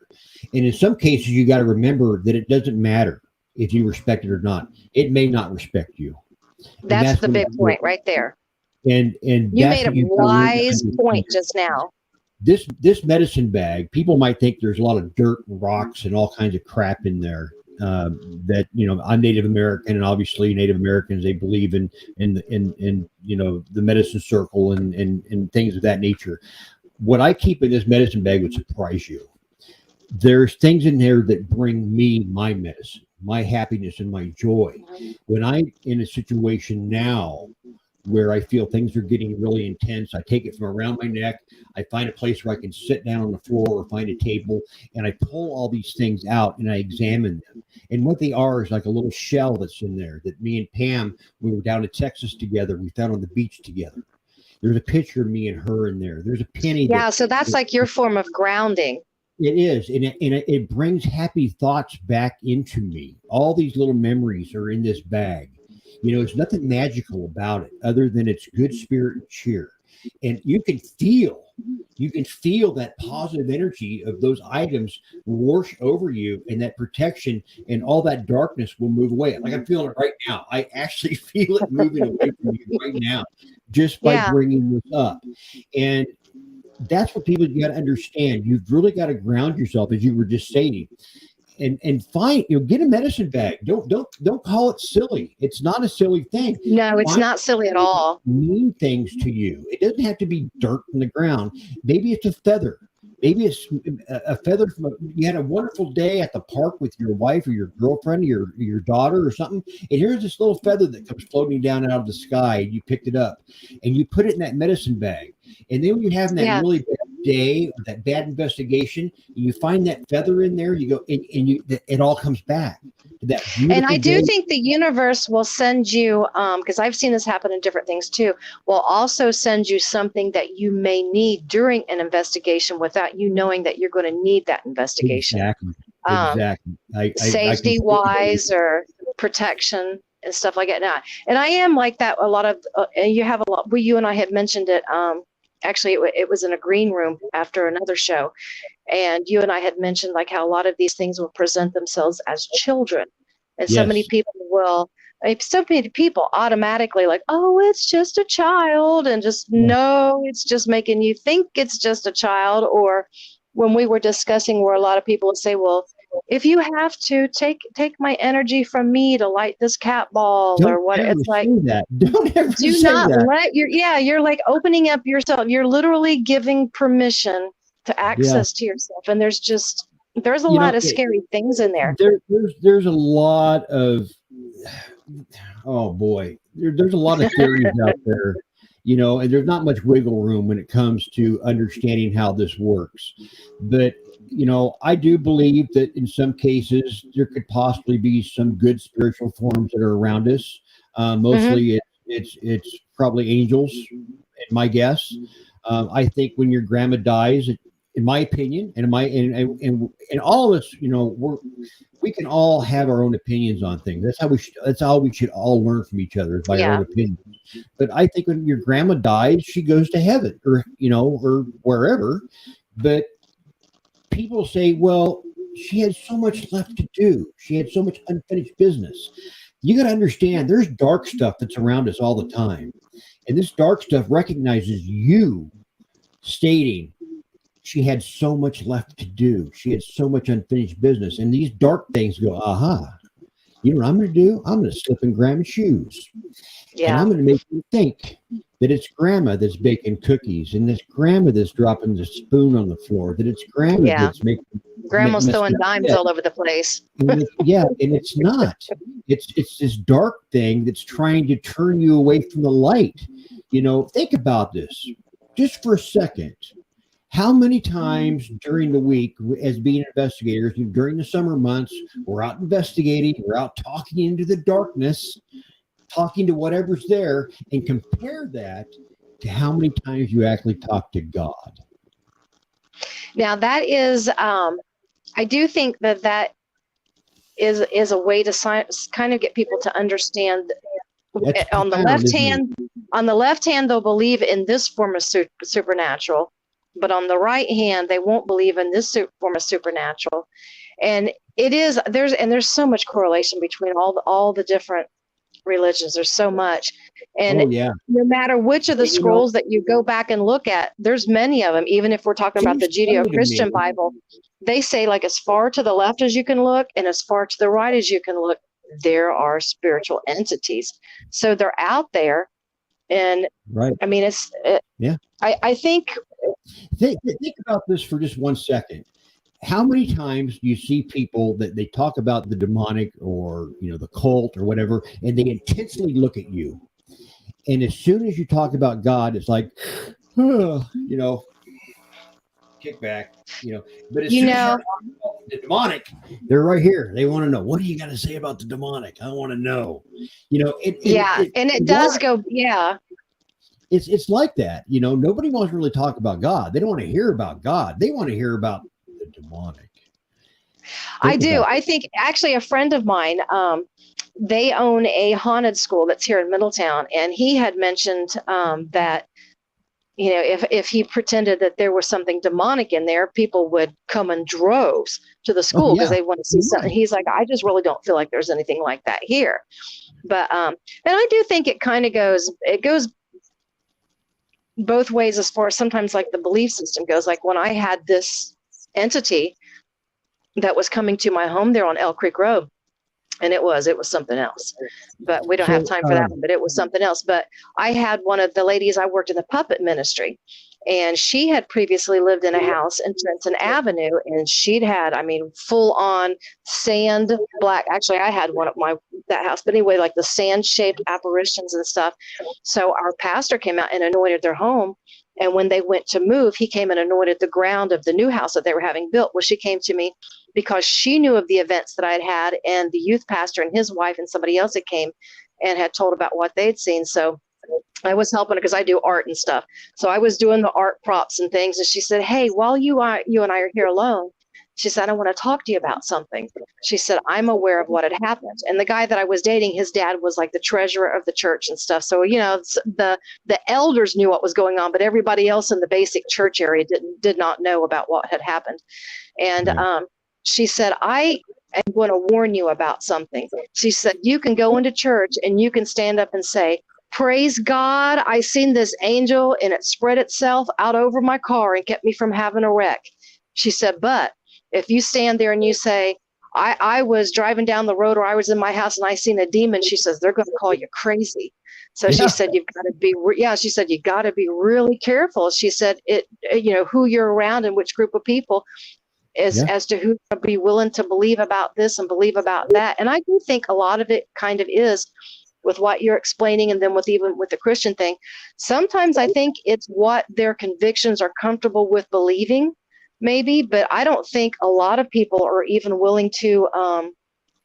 I think if we really looked at spirituality in the form and the existence of what things are, and we really dove into the contracts, I think a lot of us would be very convicted, feeling Let comfortable me, about let me tell you discussing. a little story that might give you a chill. I don't know. It's in my book, In Too Deep.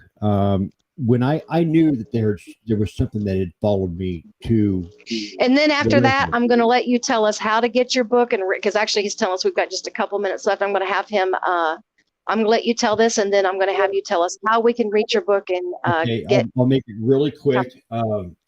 I knew that something had followed me to the house, and Oh, okay. Yeah. every year, my brother-in-law, who we discussed before the show, he's a minister out in Pennsylvania with the Church of God, and Hmm. every year he would come back to see his mother for her birthday, and I knew he was coming. And I sat down on the steps in his house and I said, look, I don't know who you are or what you want, but if this doesn't stop, I'm going to have Mike remove you. He's a minister. He can do this. He can get Yeah. rid of you.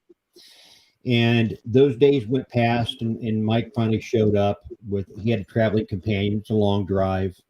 And it was the morning after he showed up. I was trying to figure out a way that I could talk to him about what was going on. His companion says to me, she says, I had the oddest thing happen to me last night when I was sleeping in bed. She says, I woke up and I was pressed into the bed. I couldn't move. Oh, And from where I was laying, I could see into Mike's room and I could see the footboard of his bed. And he was standing there at the footboard, staring at the wall in his pajamas, just staring at it. And she says, I couldn't move and he wouldn't move. We just stood there, just like a statue, hands next to his sides. She said, pretty soon I fell asleep and I woke back up and I could move. And Mike was no longer standing next to that wall.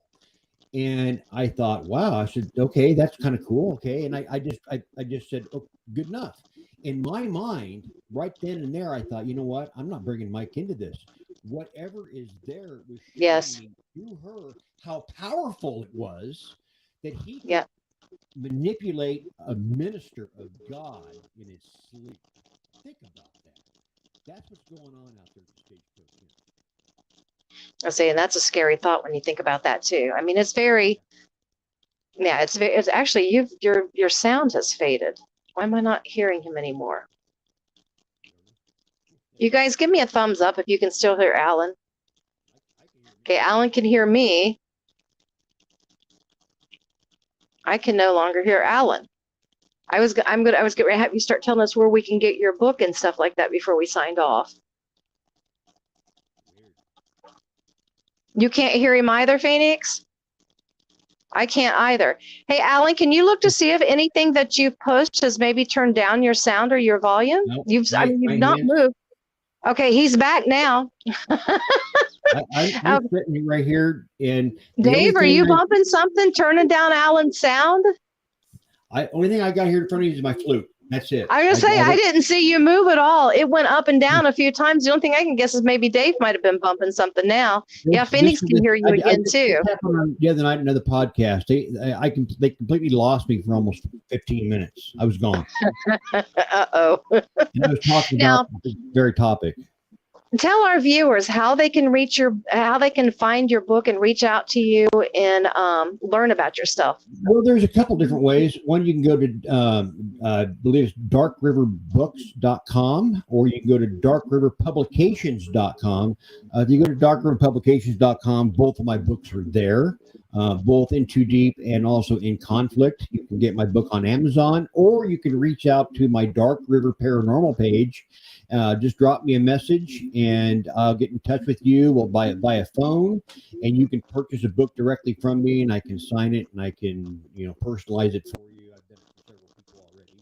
I've also got copies of that photo that, I don't know if you can bring it up real quick, of the Stagecoach Inn. That it's the little story behind that picture is that was the third night's investigation of the Stagecoach Inn. I didn't think I was going to ever be there again, and I took a picture of the inn, and that's the picture. And I was thinking that too. And I never thought I'd be there again. And the person that I had draw that picture wiggle your mic a little bit there, Alan. Huh? Move your mic around a little bit while you're talking. No, I mean while you're talking. While I'm talking, it just. There you go. Now you're back. Might be a short in your mic, or it might be coming unplugged a little bit at the edge. Yeah, you're back on again. I don't know. I'm not touching anything. It's weird. But anyway, that photo that. That's them letting you know that they can reach out and unplug your mic when they want. Yeah, they can. They can. But anyway, that's how you can reach out to me, and I'll give you, a signed copy. Both books. The second book is about 94,000 words. It weighs 1 pound, 12 ounces. It's a lot of reading. Now, what social media sites do you have too that people can follow you on? Dark River Paranormal. Okay. Just follow me there. I also got my Alan. And that's on Facebook? Yes, that's on Facebook. I don't really have a YouTube. I don't investigate that often anymore to do a YouTube. When I do investigate, I'm going to write a book. I'm actually heading down into your area here real soon. I'm going to Millstown, Tennessee. Oh yeah. There's a haunting going on down there. Somebody reached out to me and said, Alan, do you know anybody that investigates in Tennessee? I said, no, why? And they told me the story of this person that flips houses for a living. They've done it for years, and they had the same crew do all the construction for them. And they were in Millstown, Tennessee, and they're doing this house, and all of a sudden, things are getting thrown around in there. They're hearing voices. They're hearing all kinds of things. This is the same contractor they've always used, and now they're refusing to work in this house. That actually wouldn't be a short in your cord, because it wouldn't be it would either be out or in. This is your volume is actually going up and down as a volume knob, and I can see you're not touching anything. And I do a lot of not podcasts, but I do like a lot of production type music shows. So that's an up and down button. So something is messing with your equipment, or it would. A short is either it works or it doesn't work. Wow, something's messing with you, Alan. This is an expensive microphone, and I have it hooked up to. I can see it is. If you wake up tonight at the footboard of your bed facing a wall, you're going to know. The camera that you're seeing me on is a camera just like this. It's yeah. $6,000 camera. Wow. And not only is this microphone working, but the shotgun microphone on the camera that you're looking at is also working. So it's in dual audio. So there should be no reason why Your audio. Wow, it just popped up too. My friends that just did an exorcism down in New Orleans, they came back and the backs of their cameras were ripped off and different things happened. That is absolutely. Mine are too expensive for that to happen. Yeah, that's what they said too. It's actually Horn Paranormal. They were like, "Oh my gosh!" I'll tell you what, I've had a great time. I would love for you to come back again if you would be interested in being a guest, and we'll get the rest of these videos more uploaded, and we'll do once more of like a back to back to back of your videos. Yeah, that'd be great. Yeah, they did mention I've got a lot of stories to tell. I got a lot of stories. Yeah, I was fascinated about that, and I have a cousin. He's ran a paranormal out of Watts Bar in Spring Hill, I think it is Spring Hill, Tennessee, for I think he started maybe 2004, if I'm right, and it's been years. So I actually, if you head that way, I'll kind of give him the info that you're going that way too. But yeah. And I really do. I appreciate you being on here, and I had a great time. There's so much more that I want to talk about. We could just talk all night. I should get my coffee. We didn't even scratch the surface of what goes on. There was so much I wanted to talk about. There just isn't enough. Like I said, you got to get the books In Too Deep and In Conflict, and the entire story's in there. Wow. It's an amazing story. It's all true. As I always say, you decide. I don't shove this down anybody's throat. Take it for what it's worth. All I know is it happened. I believe it, and that's all that's important. It happened. Yeah, you can see by the video. Yeah, you can see, and even with the videos and different things that I watched. I mean, you've you've definitely backed up the paranormal activity there. Everything that's in the books is I've documented on video. Yeah. Well, my little buddy is here. She's like wanting to hang out with me. I really appreciate. I was going to say, does anybody have any more questions and stuff? I noticed they popped in and out.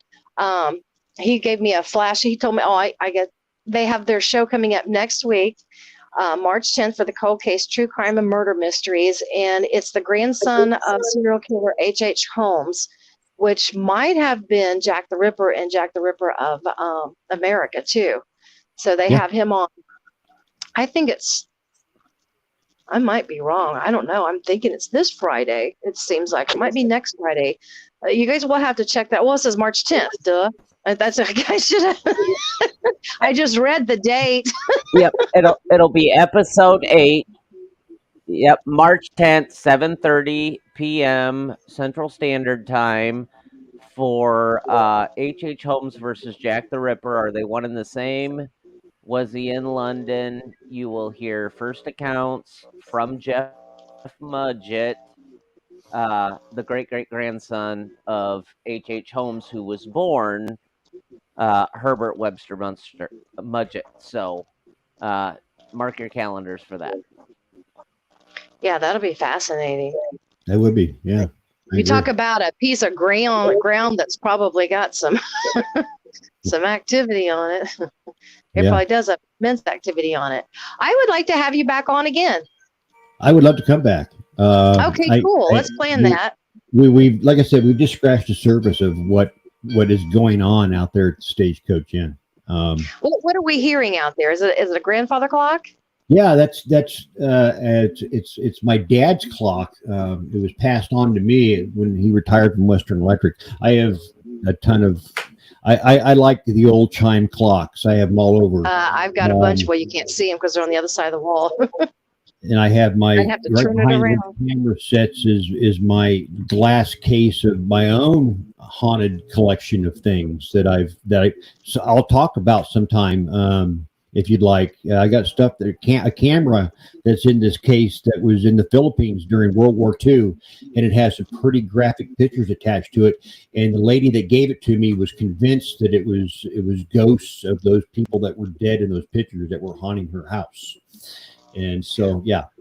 Wow, that's a whole nother subject I have studied on. That's very interesting.